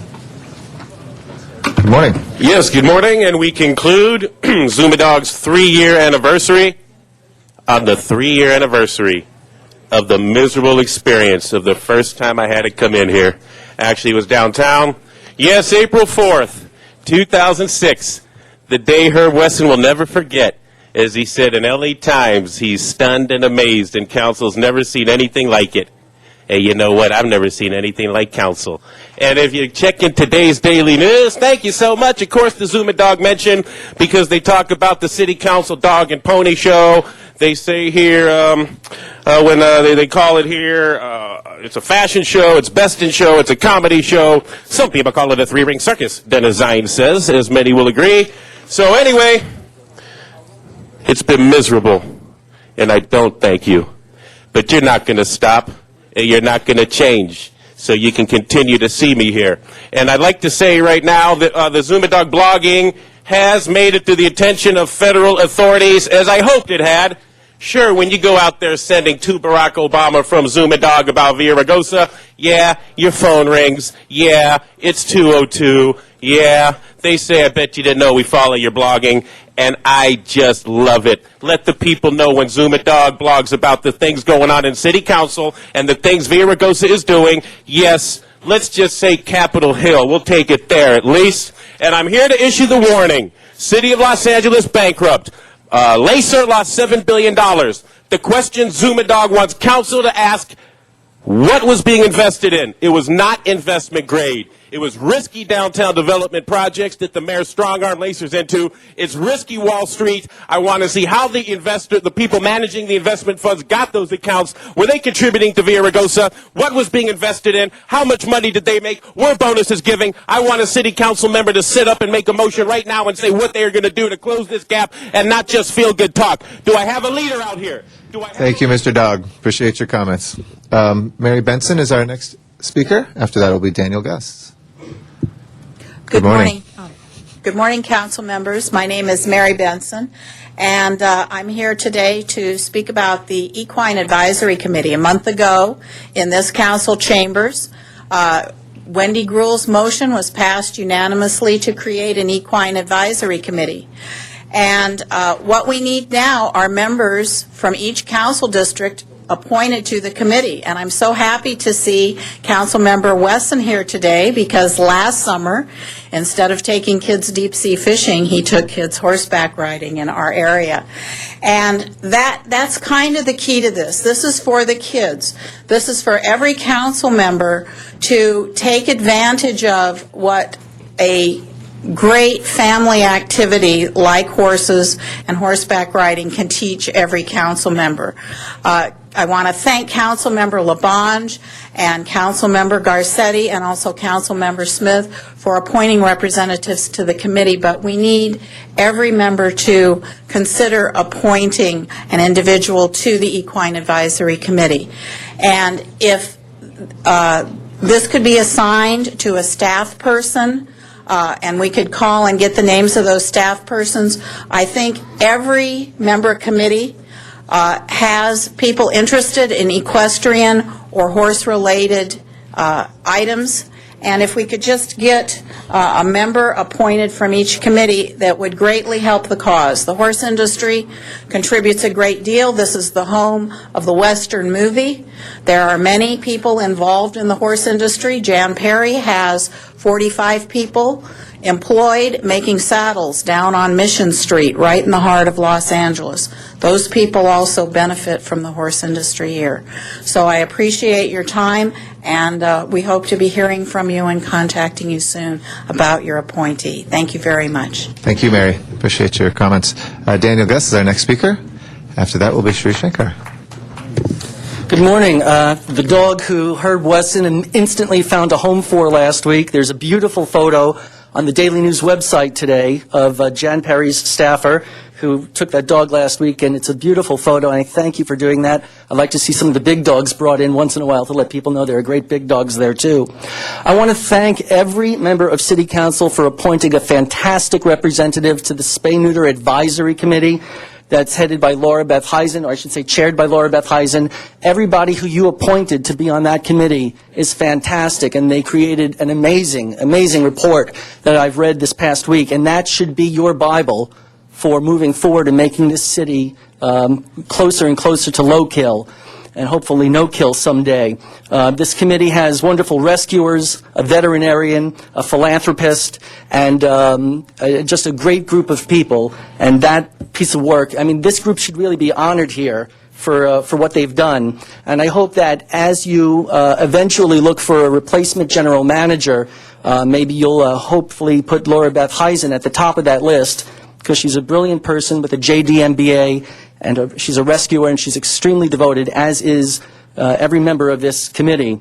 One other thing, I don't know if you know, but some of the parks police are handing out tickets for off-leash violations. I couldn't believe they're like $300, $350 tickets. That's way out of order, and I hope that if you ever have a chance, you revisit the amount for an off-leash dog violation, maybe make it an increased thing, start at $20, make it $50, but $350 for a first-time violation is unreasonable, and we're not talking about major crimes here. So thanks again for creating that committee. Thank you, Daniel. Our last speaker is Shri Shankar.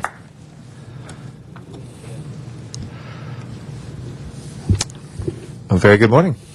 Good morning. Good morning. I'm going to be speaking about the Spay-Neuter Committee in a little later, but I just wanted to make a suggestion. I know that there's been a lot of discussion and debate about our general manager, Ed Boakes, and I know that there is a no confidence motion out there, and when or if he is asked to leave his position, I think it would be a really good idea to maybe put together a vetting committee that could consist of stakeholders in the animal welfare community. It could be rescuers, it could be people from the city council offices, maybe some of the union members, but to do a real search and to really find someone who has all the qualifications that are needed to run this department that is so challenging and has been for the past decade.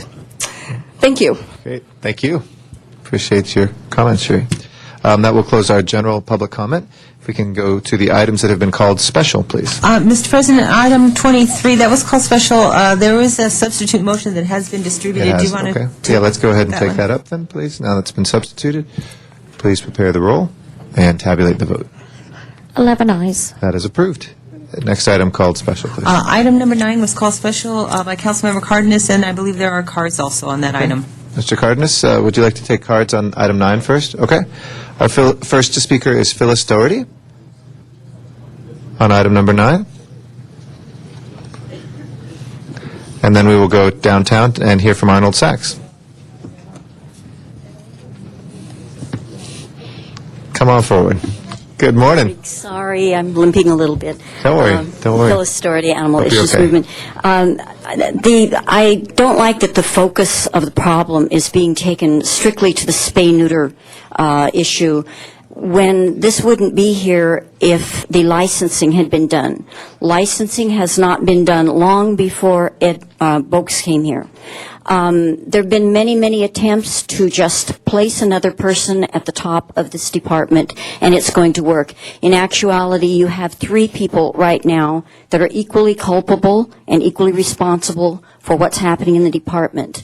The mayor's representative, Jim Beckhart, Linda Barth, and Ed Boakes share in every decision to an equal amount, and as a matter of fact, 2 of them are the ones that enable Ed Boakes to be able to make these decisions and to put them in place whether they're right or not. Merely removing Ed Boakes and placing another general manager is not going to solve this problem. This department needs to be restored back to where it was when it functioned as a city department, not attempting to be a humane society and ignore the needs of the people out there. Spay and neuter, there are many ways that it can be done. We need to safeguard our relationships with our veterinarians, because if we lose them, we have lost all ability to actually keep the entire program to reduce pet overpopulation functioning. We also need the clinics working properly. This cannot be done by someone that is brought in that has not worked within the city. As you all know, the way you get things done in the city is different from anywhere else. And we are having people, the last 3 general managers, that have ignored the internal city processes. So whenever this does come to the point that we're seeking another head of the department, please, let's discuss it with the union, with the employees, and with the internal people in the city, and make a choice that can restore the department back to its basic functions, and then from there we can decide how it can move forward. Thank you, Phyllis. Arnold Sachs is our next speaker, downtown, and Dr. Clyde Williams will also follow downtown. Yes, good morning. You'll find a theme in my discussions this morning. I would like to know when you're going to take up acting on the report on the LAPD policy as reported by Deputy Chief Beck when you had your meeting here last Wednesday. Sorry, so there's we're some talking about leadership those spay and neuter vouchers right now? Yes. So if you could there's make some your comments on leadership that, in please. LA. There's some leadership in the city of LA that needs to be spayed and or neutered without the need of a voucher. We appreciate the opinion, sir. That's not quite the item before us. Dr. Clyde Williams? Dr. Clyde Williams, 4115 Barrett Road, El Sereno, representing the Los Angeles Audubon Society.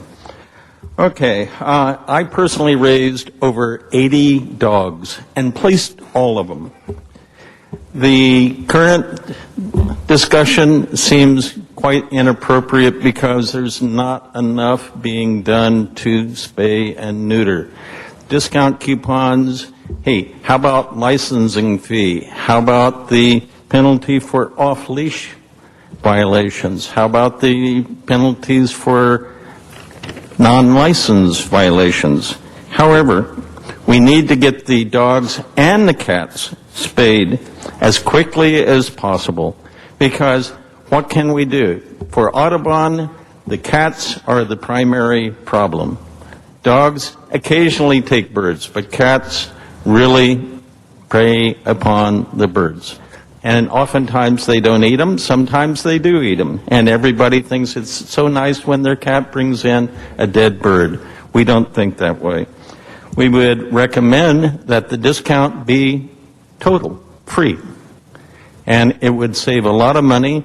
On the other side, if you're going to have the costs, which are quite high, hey, have the programs bear the full cost so that the other taxpayers which do not have pets don't have to bear those costs.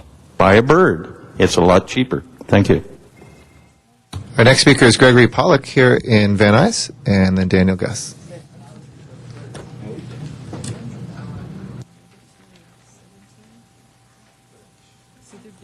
Good morning, council members.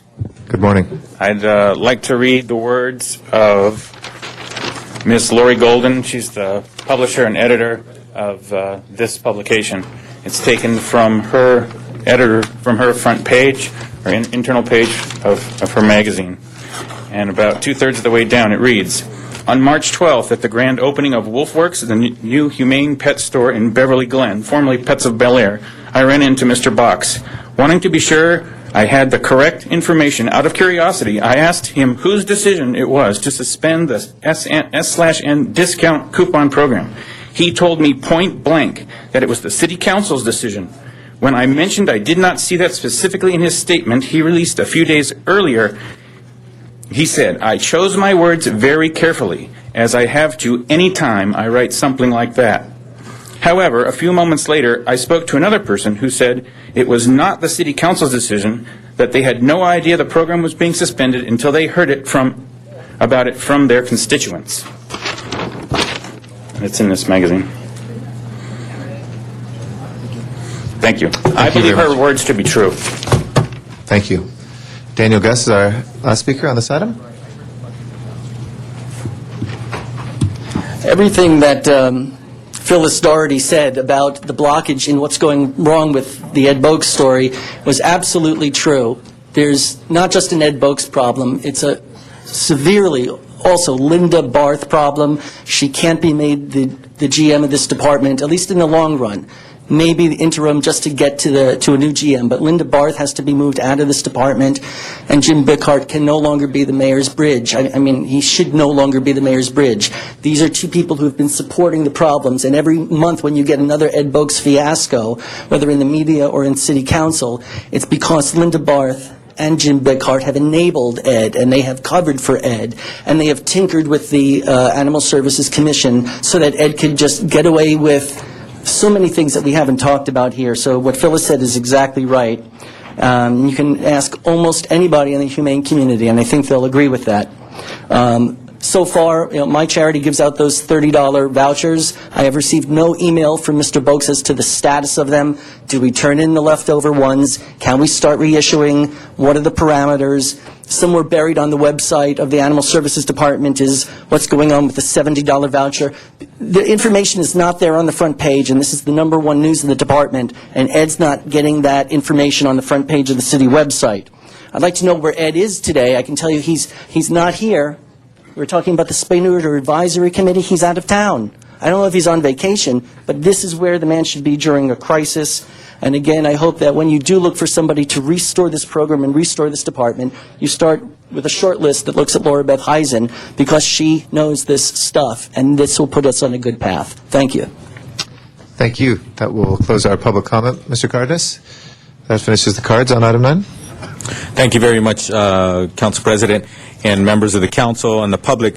We were going to have, hopefully, a concluding discussion about the spay and neuter voucher programs, the $30 program, the $70 program, but we've been notified by Ed Boakes and his office that he is not able to be here. His second-in-command, Linda Barth, is not able to be here as well. So, Mr. President, at this time, if we could put this item over until next Wednesday. It's my understanding that Mr. Boakes might be out on personal matters next week, so next Wednesday, hopefully, we'll be able to assess what day we will hear this on the council. But for now, if we could put it over till next Wednesday, and the date is the 8th. Okay. Yeah. Without objection, we'll continue that till the 8th. Why don't we take 19 up while we're on the topic as well? There's no objection. We have item 19 as well on the spay neuter committee. And we'll take public comments first on that. Dr. Clyde Williams in downtown. After that will be Sri Shankar. What are they afraid of?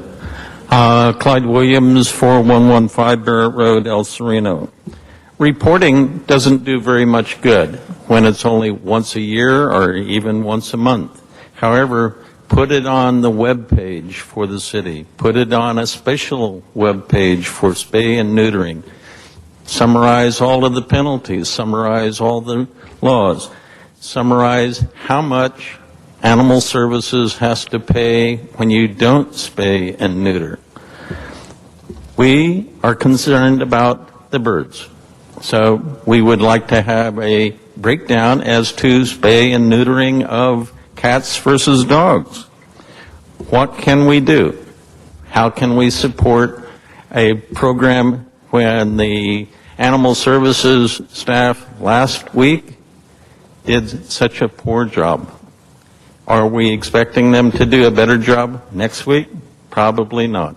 So get it online, get it out to the people so that you can start raising the fees on that. You've done it on parking meters and on solid waste. So how about spay and neutering increases? Thank you. Thank you. Sri Shankar is our next speaker here. And then we'll go to Rachel Pop. I had the pleasure and honor of serving on the Spay Neuter Advisory Committee, and thank you to Councilmember Cardenas for appointing me. I really appreciate being involved in the process, and I just want to thank the Los Angeles City Council for being so supportive of spay neuter efforts in Los Angeles and for taking the issue as seriously as we do in the humane community, and I think all, pet owners in the city. And I just want to give a special, commend Laura Beth Heisen. She was amazing. She was an amazing leader. She kept us on track. She worked very, very hard on this report. She had some personal things going on and overcame those issues, stayed up into the wee hours of the night, many nights, to get this report done, and kept us all going and kept us all engaged and excited. And we have, 12 recommendations, many of which can be implemented immediately. We have others that will be coming in October in our final report. And again, I just want to thank City Council for your involvement and your attention and time and energy towards spay neuter and for our wonderful companion animals. Thank you. Thank you for your great work as well. Rachel Pop, then Daniel Gus. Actually, another member of the Spay Neuter Advisory Committee, and I'm going to be just chiming in when Laura Beth Heisen gets up here. So, thank you. No problem. Daniel Gus.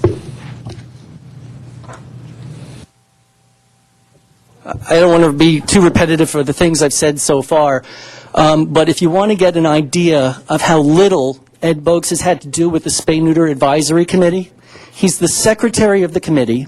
He went to the first meeting, and he's missed each and every one of the subsequent 7 meetings. The GM of the department missed 7 out of the 8 meetings, and he's the secretary for the department. What does that tell you about how he feels about this initiative? We know how City Council feels about spay and neuter. You're going to save 8 to 1, $8 to every $1 you spend. Pour money into the Spay Neuter Advisory Committee. Look closely and adopt the recommendations that are in this report, and ask yourself why Ed missed 7 of the 8 meetings as secretary. Something's got to change. Ed out and this report in. And thanks again. Bye-bye. Thank you. With that, we'll return to Mr. Alarcon, and I know he's going to be asking some of the members of the committee to come forward too.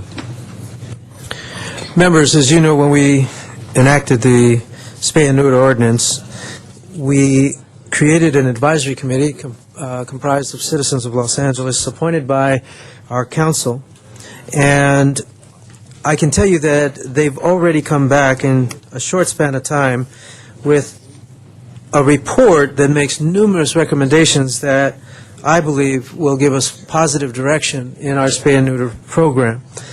It hasn't been a good couple of weeks since the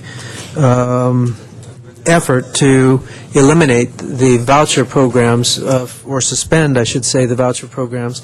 Of course, the $70 program has been reenacted. The $30 program is in limbo, and certainly Mr. Cardenas and I are supporting the return of that program. But this brochure, this report, provides, as was said, 12 recommendations and numerous sub-recommendations that will enable us to not only enhance our spay and neuter program, but most of the recommendations are at hardly any cost at all. And that is I think, a tremendous task given our challenges economically. But this is a dedicated team of folks that believe that we can become a no-kill city, which is our goal. And we have to, if we're going to become a no-kill city, embrace concepts that do not cost the taxpayers a lot of money. And yet, we can create a lot of good for our communities. So, I would like to ask Laura Beth Heisen to step forward to give us a briefing on the report. But I'd also like to say that the report will go to Public Safety Committee, where we'll go through it in depth, and then return it back to Council, where I intend to introduce a motion relative to the recommendations that are in the report. So, first of all, let me commend the committee for their work, Laura Beth for her leadership, and the committee members for the time that they've spent. This is not easy. It's not easy to take out of your personal time, but actually, they'd be out there working on some other animal-related project if they weren't doing this, so I don't feel too guilty. So, Laura Beth, if you would explain to the council exactly what in a briefing sense, what your recommendations accomplish. Thank you very much, Councilmember Alarcon. I want to point out, most of the people on the committee are working people, so I really want to thank them. They tried so hard and worked so hard on this in their spare time. And mostly I want to thank you, council members, for appointing a thoroughly dedicated team, including a veterinarian, 2 former animal services commissioners, a government attorney, community organizers, leaders of humane organizations active in the city, animal services volunteers, business people, and members who have run already successful spay-neuter programs. When unsterilized animals reproduce, we have issues of public safety with the animals winding up on the streets, the cost of shelter operations to impound and process these unwanted animals, and it impacts the city's ability to reach its no-kill goal. This is why we have the spay-neuter ordinance. But how can low-income people comply with the law if they can't afford to spay or neuter their animals? And that has been the committee's primary task to answer that question. The $70 certificates are taken up within days of being issued every month. The spay-neuter van has a waiting list of over 2 months, generally. Controller Chick, on August 19, 2008, issued her audit of the Los Angeles Animal Services spay-neuter programs. The LA Animal Services 7-page response exemplifies a can't-do attitude. They say we have no money, we don't have the resources, we're stuck. Well, will solving spay-neuter problems be easy? No. It'll take leadership. But are we stuck? The committee took a can-do attitude. We found things we can do, and no, we are not stuck. Given the financial crisis, with our preliminary report, we took a look at things that can be done on an urgent, immediate basis. What should we be doing right now that we can get started on before even our October final report comes out? And that's what you see in the reports that you have. One rule that we tried our best to follow, and I think we did successfully follow, is that nothing we recommend would have any financial burden for animal services or the city. Every time something was suggested that would cost a lot of money, we said, no, we're not going to do that one. Let's keep trying harder. And we did. As Councilmember Alarcon said, every recommendation you will see has no financial impact except for incidental costs, things like printing. To formulate our recommendations, we looked far and wide. We talked to your council offices. We surveyed the Southern California Veterinary Medical Association veterinarians. We did a neighborhood council survey. We surveyed the employees. And we tried to capture the best ideas that come at the lowest cost. We took a comprehensive business attitude at solving the problem. Animal Services has internal matters, how it operates itself. Animal Services, probably more than any department, has to deal with the community, convince the community and make it possible for the community to spay and neuter their animals. So we looked at external issues, and also, even though Controller Chick says that we have 500,000 dogs and cats in the city, conservatively speaking, who need to be spayed and neutered, not one of them will be spayed or neutered without a veterinarian. And so we made that the third component of our recommendations. So we've got internal, external, and veterinary recommendations that you will see in our report. Rachel is here. She was a big part of the external recommendations, so she's going to talk about those. Let's see. Internally, well, one recommendation seems really obvious. Make spay-neuter a top priority. Why do we need to do this? Why isn't it already a top priority?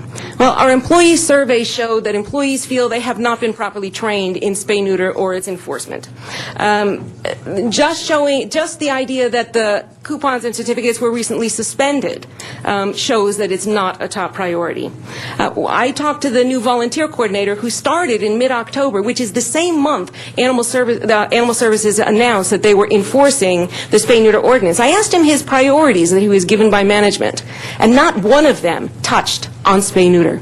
There is not one volunteer spay-neuter program at Animal Services. We recommend a new program that will allow volunteers to engage the veterinarians in the community in providing more affordable spay-neuter services. That's the neighborhood neuter program that you'll see in your reports. We recommend focusing spay-neuter on priorities, targets, the low-income people, the low-income communities, and the animals most likely to wind up going into Animal Services unwanted. We recommend a reallocation of the $30 and $70 coupons and certificates to better target the people who need this help the most, so that we make sure that we spend our money providing spay and neuter services that would not otherwise have been obtained by the people. We make a recommendation not to commingle or divert any of the monies that are allocated to spay-neuter. We've recently seen an idea from Animal Services come out that proposes commingling the spay-neuter trust funds, and that we think is going to create further problems instead of solving anything. We recommend a spay-neuter program coordinator. Presently at Animal Services, there is not one person who is responsible for developing spay-neuter programs, making sure that they stay effective, making sure veterinarians want to participate with Animal Services. No one has that responsibility. We recommend, since LA Animal Services is fairly top-heavy with management, we recommend taking perhaps one of their management analysts, take them away from writing low-priority reports, such as about pet insurance, which was recently done, and instead put that person in charge of spay-neuter programs to make sure they work right, make sure they hit their targets, and make sure that the recommendations in our report are implemented. Let's see. As far as external, Rachel will talk about that. As far as the veterinary recommendations, we currently have spay-neuter clinics in each of our new shelters. There are 6 Proposition F spay-neuter clinics plus one more that was pre-existing. Of those, only 2 are open for the public. And of those, most of them are being operated to spay and neuter the shelter animals and providing very few spays and neuters for the public. These were $6.75 million clinics in total. And they should be an asset for the taxpayers to help them obtain the affordable spay-neuter services they need. However, the two that are being operated, one of them delivers lower spay-neuter volume than was expected under the contract, about $350 a month instead of $500, because that person has a second clinic that he's running that isn't part of this. And the other one is providing spay-neuter services at costs that are higher than low-income people can afford. For example, to spay an 80-pound dog, the size of maybe a German Shepherd or a Rottweiler, it costs $300 at that clinic. And if she's pregnant, another $50. Another problem with that particular operator is that they're providing full-service veterinary care at that clinic, including dentistry and so on, which means that we've got a veterinarian in our city property who's in competition with local veterinarians. So we see some problems with the way these clinics are being operated, and we currently have an RFP out for 2 more clinic operators.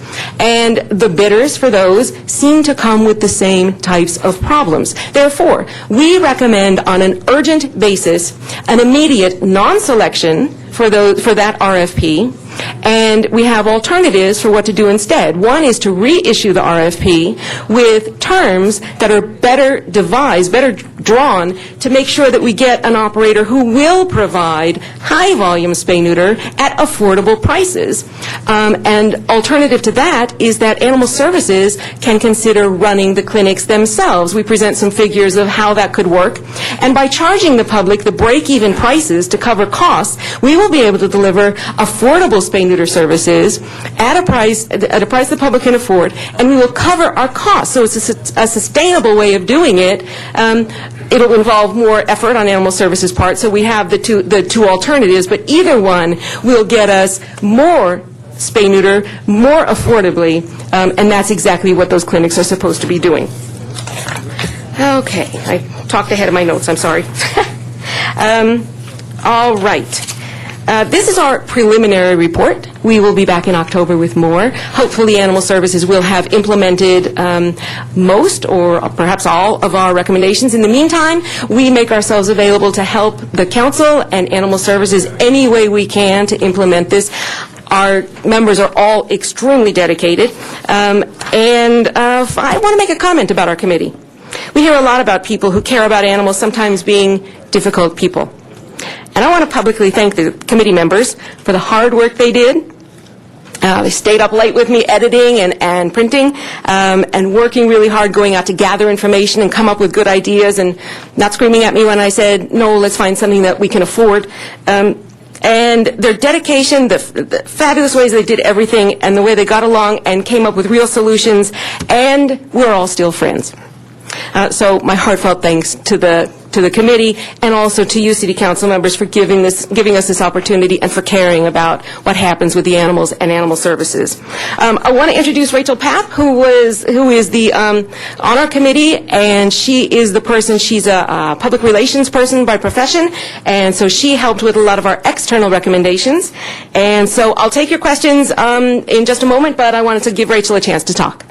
Thank you. Thank you. Very, very briefly, I just want to reiterate that in the community relations recommendations, all of these are virtually low cost, require basic systematic oversight once implemented. And my personal experience started with the first spay and neuter program that was city funded and moved on to the next program, the Sam Simon Foundation, where we initiated and developed for 2 years a citywide humane education program, pilot program with LA's Best, and that was overseen by only 2 people. And we had 4 presentations a week in all of the South Central schools and Watts schools. It was really easy to implement. So some of these items that we're recommending we've done before. We know how they can be developed strategically and more efficiently, and we really just want to make this happen. We want to make it work, and so I commend all of you, City Council, for allowing us to put these recommendations forward, and they're based on hard experience, thoughts, and care of our committee. So I appreciate it. Thank you. Thank you. Council members, are there any questions? We're on Mr. Alacon's time right now, and then Mr. Cardenas follows. Members, as you can see, there's been a lot of work and innovation and creativity put into this report, and I think it's going to benefit the spay and neuter efforts tremendously. So I want to thank the committee and Laura Beth specifically for her leadership. But I also want to announce that we are putting together a summit on spay and neuter ordinance to develop strategic partnerships and work with the advisory committee to see if we can't find alternative ways of generating support for the spay and neuter program. We know the support is there emotionally, but we hope they'll also be there economically. And so we will hopefully use some of these strategies in our summit, and this will be educational for all of us as well. So with that, I want to thank the committee, and the matter will be going over to public safety, and appreciate your expeditious handling. Thank you. Mr. Cardenas. Thank you very much. As Councilmember Alarcon just mentioned, this matter is going to go through the committee process, so you'll fortunately and unfortunately have an opportunity to spend more of your free time donating to the city and to our policy-making efforts here. But I just wanted to take the moment on my time to thank you, Laura Beth Heisen, who's the chair of the committee, the volunteer committee, and you were appointed by Council District 10. Also, Christine Peters, appointed by Council District 1. Scott Sorrentino from Council District, appointed by Council District 2. Bobby Drafshar, District 3. Rachel Papp, District 4, Elizabeth Orek, District 5, Sherry Shankor, thank you, the Vice Chair from my district, Council District 6, Judy Mancuso from Council District 7, Willie Solomon from Council District 8, Ricardo Mendoza from Council District 9, Marie Atake from Council District 11, William Bender from Council District 12, Jean Marie Wisnowski, Council District 13, Leslie Stein, Council District 14, and Teresa Sardisco from Council District 15. I think it's important for the people of Los Angeles to recognize every single name that I just mentioned, because this report here, with its 12 recommendations and then some, is actually a report that government all too often, unfortunately, has to pay few $100,000, sometimes $500,000 for a report like this, and yet you did it virtually for free. Yes, some staff work went into it on the behalf of the city, but it's pennies on the dollar compared to what we would pay for to get this kind of background, research, recommendations, and good work. I know I've been involved in actually having funded reports that, quite frankly, this is not the thickest report I've seen, but it is one of the most substantive reports I've seen, and certainly the City of Los Angeles is benefiting tremendously from the value that it has. Whether you charge us $1 million, which you didn't, you did it for free, this thing is worth $1 million. So I just wanted to thank you very much for all of your wonderful hard work, and also thank you for the future discussions that we're going to have on this. And I do believe that, as Council Member Alarcon just mentioned, that he's going to be introducing a motion in the near future based on the work here and the recommendations, and I think the City of Los Angeles is going to be tremendously benefited from this. And once again, we can't thank you enough, and thank you so much for volunteering your expertise and your time. And I think one of the things that went into this is a lot of love, care, experience, and attention that you just don't get from a lot of reports that we get in the city, paid for or not.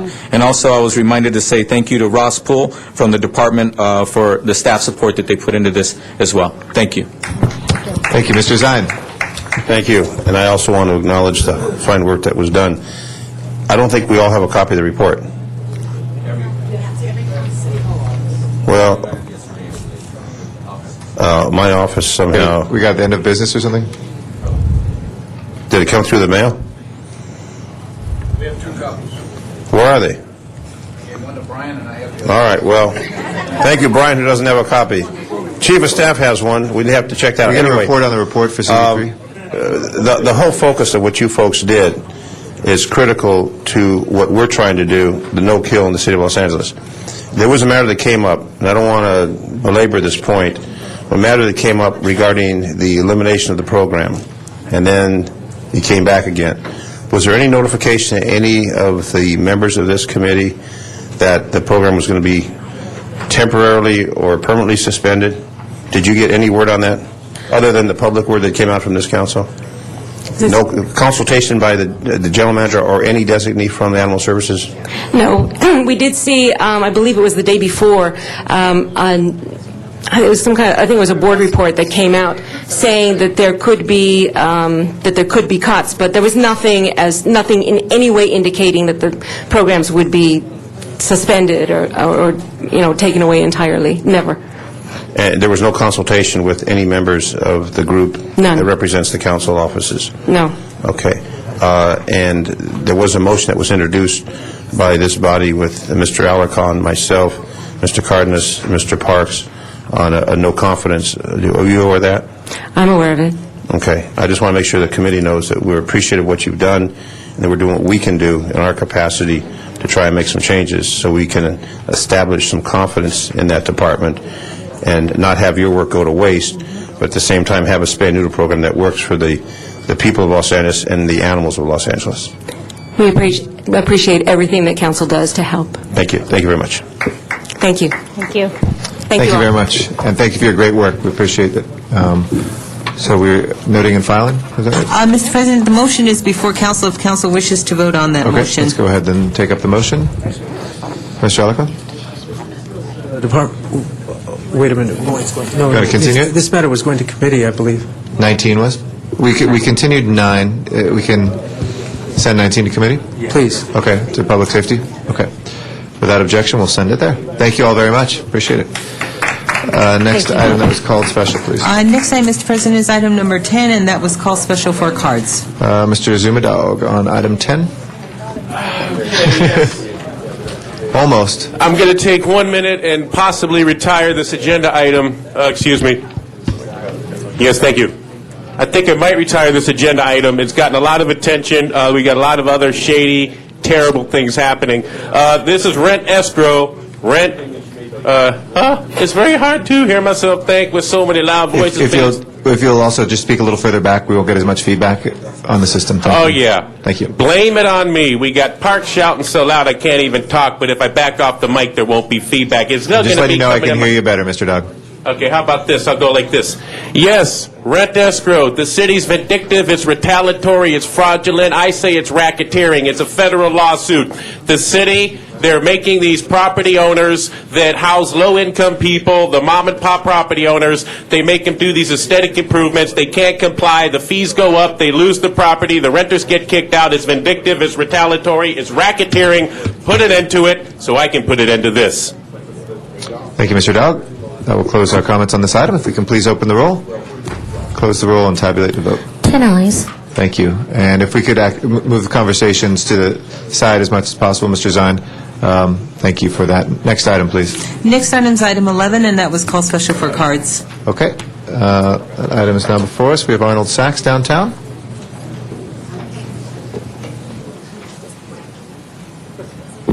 I'm sorry, Mr. City President. What was this item number, please? Oh, 11. Special events. Yes. Could you please clarify for the public once more? There's an item on this on your special event list, a triathlon. And I know you've heard me speak because I've complained about the fact that the marathon that's had its date changed in the city of L.A. has a stipulates that it cannot be run on a Sunday.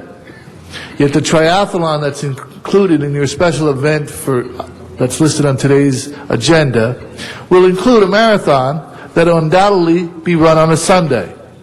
So could you please clarify for myself and maybe some public who may be interested that one thing, if there was some kind of duplicity between the city council and Frank McCourt as to why the LA Marathon is not being run on a Sunday and why it was changed from Patriots Day, which is only celebrated in our sister city of Boston, to Memorial Day, which is a national holiday, and which the MTA considers okay to fund the transportation that will be needed, the increased cost for that. Could you please verify the policy that was enacted by the City Council, if I may ask? Thank you. Our next speaker is Zuma Dog here in Van Nuys. Yes. Thank you. Special event fees. Money that comes out of the general fund. Money that should be going to police, fire, parks and rec, libraries, all general services. We're talking about firing, layoffs, cuts in services, closures. What the Los Angeles City Council keeps talking about is tens of thousands of dollars on things like, again, races. I'm sorry, and if I could have your attention, because I think part of it plays into this, the immediate crisis nature, is it's been announced that the city of Los Angeles lost $7 billion in Lacers pension fund and retirements, and we're going to be paying 56 cents out of every dollar to bail out that pension fund. So nobody is talking about any type of measures to actually save a penny here day after day. I say start right now. Vote no on $13,000 for a race. I'm here to tell you can't run away from the budget deficit problem. So start right now by saving $13,000. Okay? Because there's all these runnings. Okay, now I'd like to address the more thousands of dollars for the Alarcon Cardenas Triathlon. It's in the Hanson Dam area. We've already poured how many millions of dollars into this Hanson Van Dam area? How come there's so much money poured into there that just went bankrupt at the Children's Museum? All those creditors are going to lose. Now we have to have a race to celebrate and party about it, I guess. And I'm here to tell you that I don't want thousands of dollars going to races in these economic times when you're calling for all types of cuts and firings and freezes, and we need more of everything, and we're getting less of everything. And I haven't seen any leadership here. I'd like to see one city council member stand up today and offer one actual measure that will save 10 cents toward the $7 billion that Antonio lost in the stock market and his Murillo Maddox risky investments. Please. Thank you, Mr. Dog. That will close our public comments on number 11. If we can please prepare the roll and tabulate the vote. 10 ayes. Thank you. Next item, please. Next item is item 20, and that was called special for cards. Okay, Mr. Sachs, downtown.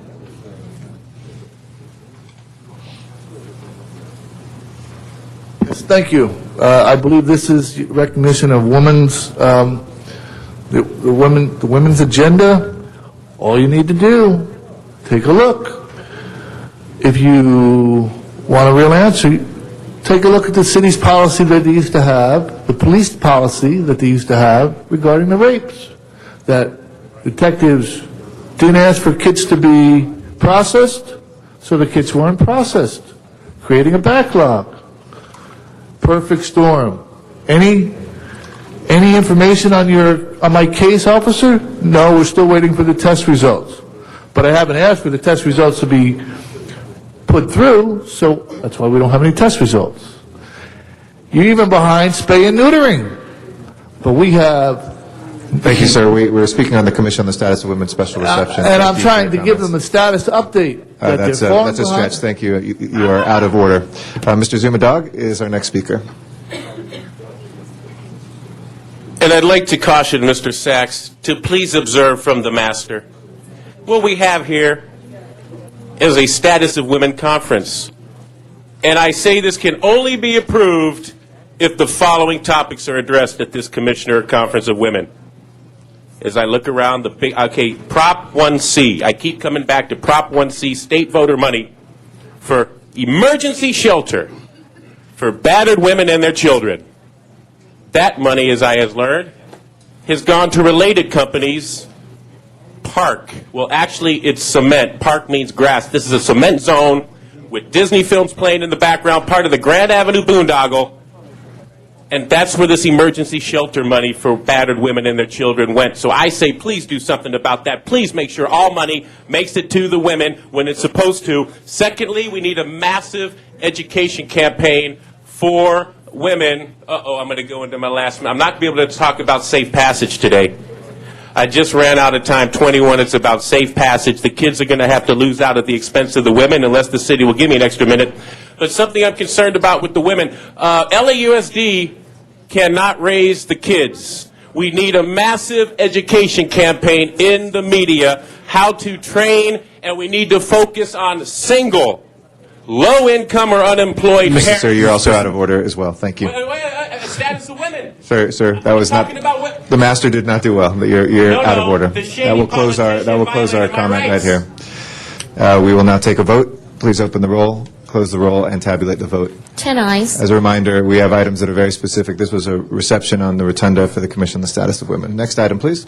Item 21 called special for cards. All right. We have Marianne Balthard is our first speaker on this, and then Stan Muhammad, both downtown.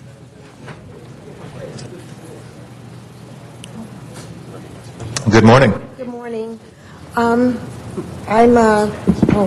you, yeah, so we can hear you a little better. Thank you. I'm speaking on safe passage for Venice High School in Venice, California, and thank you very much for hearing me out. Safe passage in Venice High School is very much needed, and I know that the City Councilman has been working hard to help us to get funding for it. Venice 2000 and our gang intervention workers have always been in Venice, at Venice High School for like the past 3 years, and to help with keep it safe, to help keep it safe around the school, and for the coming and going of the students when they are at school. I have a letter from the Los Angeles Unified School District inter-office correspondence from Officer R. Lindstadt for the LA School Police Department, if I may read. The purpose of this letter is to show my support for the Venice 2000 Safe Passage program. I have been a school police officer for the Los Angeles Unified School District for the past 22 years. I am currently assigned to Venice High School, where I have worked closely with the Venice 2000 safety staff. Their program has been very helpful in assisting the security programs at both Venice High School and Mark Twain Middle School. The Venice 2000 Safe Passage staff have prevented many acts of violence between students on the perimeter of both schools, and they have been instrumental in helping to identify an indecent exposure suspect during the last year. The Safe Passage program is very important to the safety of the students at Venice High School, and I fully support their important program. Now, since Venice 2000 hasn't been able to be there, there have been fights and also robberies and different things that have been happening that if we were there, it would not happen. Thank you. Thank you. Stan Muhammad is our next speaker, and then Dewanda Cooley will follow. I'm Dewanda Cooley. Stan Muhammad had to leave. Okay, he had thank some you, more Ms. Cooley. person. I'm a safe passage worker at Venice High School, and I've been there for a couple of years now. I too have numerous letters from the principal and from other staff members at Venice High School. And what I wanted to stress is that there's been shootings and stabbings and robberies, and we're not there to help assist them. But when we're there, here's a letter. If I can read this letter. When we're there, this is what's going on. It says, to whom it may concern, I'm writing this letter in support of Venice 2000 and the Safe Passage program. Venice 2000 has provided supervision personnel before a school and at dismissal for Venice High School for the past 2 years, having additional adults on our campus and on the perimeter at these crucial times have been very helpful. Their staff is professional and maintain open communication with Venice High administration, LAUSD, school police, and campus security. Because of their presence, our problems before school and at dismissal have decreased. And just recently, we stopped working as of December 31st, 2008. There's been numerous robberies on and off the campus, and also another stabbing. And so it's very important. We're working with the parents. We're going to different schools, speaking on what's going on in the schools, and it's very, very important that Safe Passage is at Venice High, and we work with Mark Twain also. So I just wanted to stress them at that. We have hundreds of letters from parents of students in Venice High School also. Thank you. Thank you very much. Our next speaker is Zuma Dog here in Council Chambers. Oh, I'm sorry, sir. Actually, you've been informed you hit your 5-limit minute. You want to take 30 seconds? Go ahead. Hey, I like this. This is negotiation, like the type that the Not union's going to have to do negotiation. with the That's my city. decision. You have 30 seconds. I appreciate that. So anyway, we're talking about safe passage here. One thing that helps is a business-friendly environment. When we have businesses closing and neighborhoods sinking in communities because of the business environment with the high taxes and high fees and quadrupling of rates, that must be considered. Secondly, getting back to it, we need an education campaign for the parents, mainly a single parent, basically single mothers with multiple kids, low income, unemployed. We need an education campaign through the media to help them better send their kids to school. Thank you. That will close our public comment on this item. Please, oh, sorry, Mr. Cardenas is on the queue. I just wanted to take this opportunity to remind the public in the city of Los Angeles that when it comes to safe passages, in the past, the Community Development Department would actually fund most of the safe passages to the tune of several $100,000 spread across the city with salary savings and other opportunities that they were able to figure out how to do. I wanted to take this opportunity to thank the Community Development Department and for all their efforts and their ability and willingness to make sure that the funding was there for these programs. But the situation we're in right now is that as we moved many of the programs that have to do with intervention, prevention to the mayor's office, unfortunately, in this interim, until we find a permanent solution, it's going to take individual acts like the one by Councilmember Rosendahl to find the funding and fund the safe passages in his district. I know Councilmember Hahn is doing that for Safe Passages program in her district. And again, we're in the interim process, and hopefully, if everything goes well, out of the mayor's office are going to come some recommendations to the council, and also perhaps an opportunity for us to find a permanent solution for the Safe Passages programs that have benefited the community over the years. Thank you. With that, we have the motion before us to continue this funding for this program. If you can please open the roll, close the roll, and tabulate the vote. 10 eyes. That is approved. I think we have a Rule 23. Mr. President, it hasn't been passed out yet. Do you wish to clear the desk while Yes, let's council's go ahead and waiting? clear the desk while we're waiting for that. Council has motions for posting and referral. Those are posted and referred. Their excuses on the desk. Council President Garcetti requests to be excused Wednesday, April 8th, to leave at 12:45 for city business that meets council policy. All right, we'll excuse him. Council Member Parks requests to be excused Tuesday, April 14th for personal business that meets council policy. Okay, and excuses granted. Councilmember Hahn requests to be excused Wednesday, April 29th to leave at noon, and Friday, June 12th for city business. Those both meet council policy.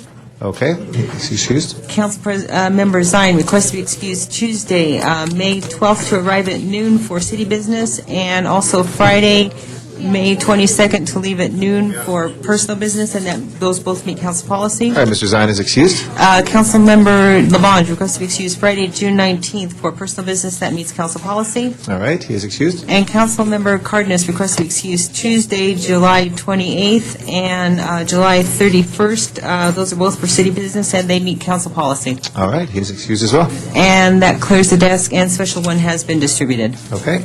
And A the special city- one before us on the findings. Mr. City Attorney, we have a special motion, Rule 23, colleagues. Thank you, Mr. President. I'll recite the facts as presented to me by the maker of the motion for the council's consideration of the adequacy of the findings. Just yesterday, the Children's Museum notified the city that it intends to declare bankruptcy. Immediate action is required to authorize several actions in order to protect the city's interests in the anticipated bankruptcy proceedings.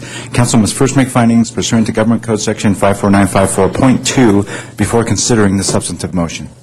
All right, anybody on the findings? If not, let's go ahead and open the roll just on the findings, close the roll, and tabulate the vote. 10 eyes. Pursuant to Rule 23, we now have this motion before us. Mr. Alarcon. Members, as you are now well aware, the Children's Museum announced yesterday that the board took a vote on Wednesday evening to file a bankruptcy under Chapter 11, under Chapter 7, which essentially is a liquidation of the entire organization.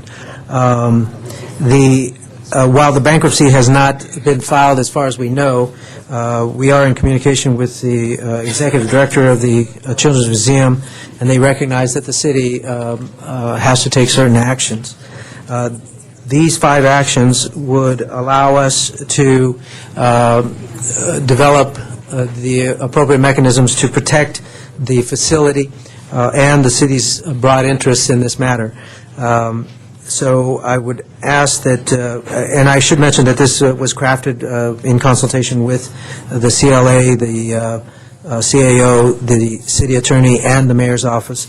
And I should say that while this is not a good day for the children of Los Angeles, we absolutely are working diligently to develop a program of positive endeavors at the site.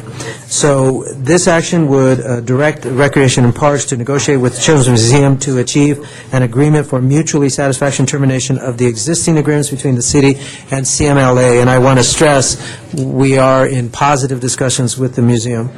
And number two, request the board, should the board and CMLA not come to a mutually satisfied termination agreement, to provide the CMLA with a notice of default of various CMLA contractual obligations, including but not limited to provisions listed in Article 15, Section 15.1 of the lease agreement between the City of LA and CMLA, and direct the Department of Recreation and Parks, the General Service Department, and other relevant departments to take appropriate measures to secure the site and protect it from vandalism. And four, authorize the city attorney to designate appropriate bankruptcy counsel to work on this issue, either in-house or on an outside counsel basis, to provide immediate legal advice.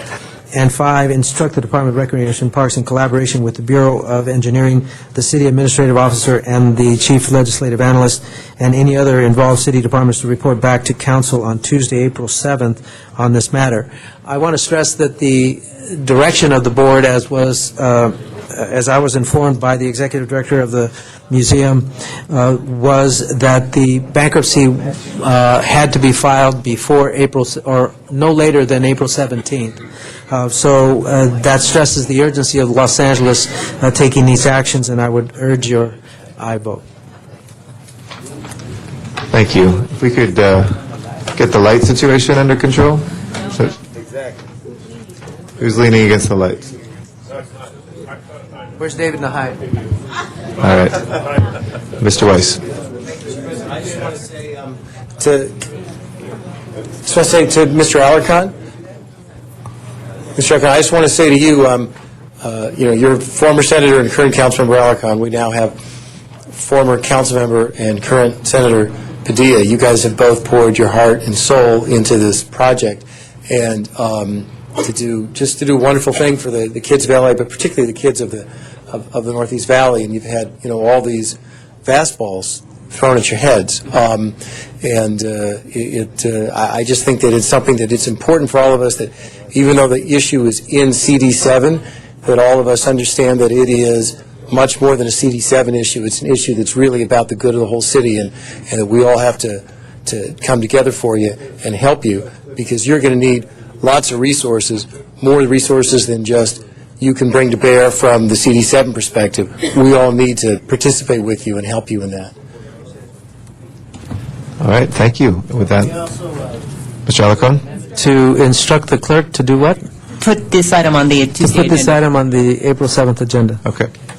With that, let's go ahead and open the roll, close the roll, and tabulate the vote. 10 ayes. All right, that will be the instruction. Forthwith, please, without objection. Are there any announcements, colleagues? Adjourning motion? Okay, Mr. Parks' announcement, and then, sorry, Ms. Gould, too. Thank you. I'd just like to announce that, excuse me, that just this week, this council approved the $75,000 reward for the apprehension of the suspects involved with the death of Adriana Bachin and Marcus Garfinkel. Since that action, the USC came up with another $50,000. Then we were alerted that a private source wanted to contribute a $100,000 reward. At a news conference today in which Ms. Perry, Mr. Labange, Mr. Weiss, and myself were at, and to announce that, and we'll have a amending motion identifying these other sources of funds for next week. But also we were advised, and there'll be a news conference at 4 o'clock today, that there has been an arrest, at least one arrest in that case. So this is a very positive outcome. Thank you. Ms. Gould.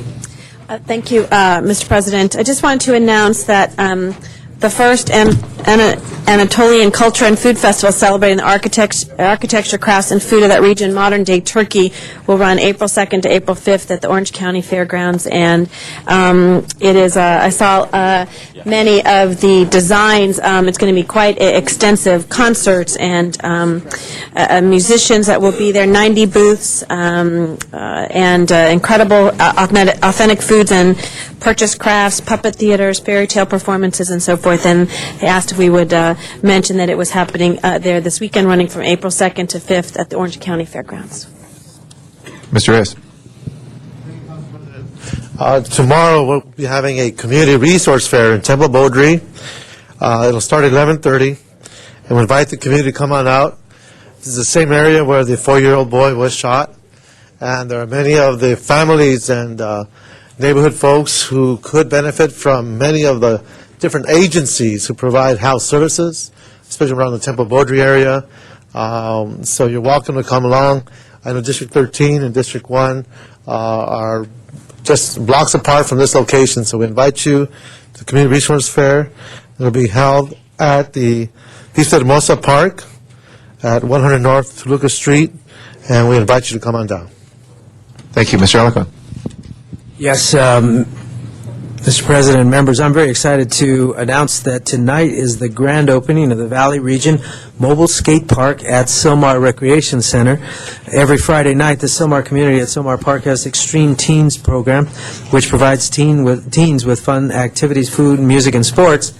And I should also mention that this is the first of many programs that are moving all over the valley. So State Farm has stepped forward and donated money to the San Fernando Valley Coalition on Gangs that paid for the skate equipment, the ramps, the grind rails, and the boxes. And the Sylmar Neighborhood Council paid for the safety equipment, the helmets and pads.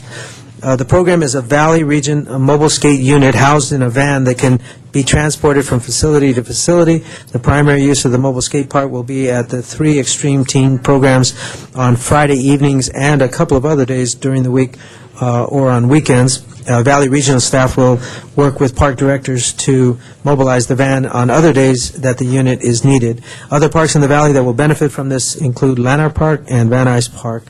So come out on Friday, this April 3rd, from 6 to 9 p.m. And have a lot of fun. And don't forget to bring your helmet. Thank you, Mr. Alarcon. Do we have adjourning motions? Yes, if we could ask everybody in council chambers to please rise for adjourning motions. Mr. Alarcon? Yeah, actually, Mr. Cardenas and I join in announcing the death of Alfred Anthony Flores, Jr., who is the son of Fred Flores, who works for Congressman Berman. He was shot last night in Northridge. The circumstances are under investigation. We're not exactly clear what they are, but we will come back with a more appropriate motion, but we want to send our deep felt condolences to Fred Flores. Fred was a student at Pacoima Middle School when I used to teach at Mary Immaculate, and I used to have to chase him off the yard every once in a while when he'd come and play sports on the Catholic school campus. So I've known Fred a long time, and having lost a son, I can tell you I wouldn't want to see anybody being where he is right now, and we send our condolences to him, and certainly our support will be joining him soon. We'll do all members on that. Thank you. Okay, Mr. Cardenas? Yes, thank you, Council President. With great regret, I announce the passing of Emmett Joseph Ray, who's the father of Richard Ray from the Department of Disability. Emmett Joseph Ray passed away Friday, March 27th. He naturally passed away. He was suffering from Alzheimer's disease. Emmett was born in Martinez, California, and graduated with his class of 1948 at Alhambra High School. Emmett was employed at Contra Costa County Highway Department in the early 1950s and worked there for over 25 years. He enjoyed camping and fishing when his children were younger, and he retired in 1977. He is survived by his loving wife, Dorothy Ray, and also his sons, Daryl, Michael, and Richard Ray, and his daughter, Teresa McKinney, and stepchildren, Richard Thompson, Vicki Richardson, and Michelle Miller. Thank you. Mr. Parks? I'd ask that we adjourn in memory of Arthur Leroy Story, born 1927 in St. Louis. He passed away recently, March the 20th. Arthur joined the U.S. Navy in 1944 at the young age of 17. After his commission, he returned back to St. Louis and received his diploma from Sumter High School. He then attended the Stowe Teachers College in St. Louis. Arthur drove a taxi cab and also worked in the florist before he finished his training to become an electrician. He started his own business, Arthur Story and Associates, where he employed a number of friends, relatives, and local people at his a variety of businesses. He later became one of the first African-American inspectors in the city of St. Louis. In 1972, he moved to Los Angeles and opened up his own business again in the real estate area. He's survived by his wife Dolores and a host of other relatives, and funeral services are pending. Thank you.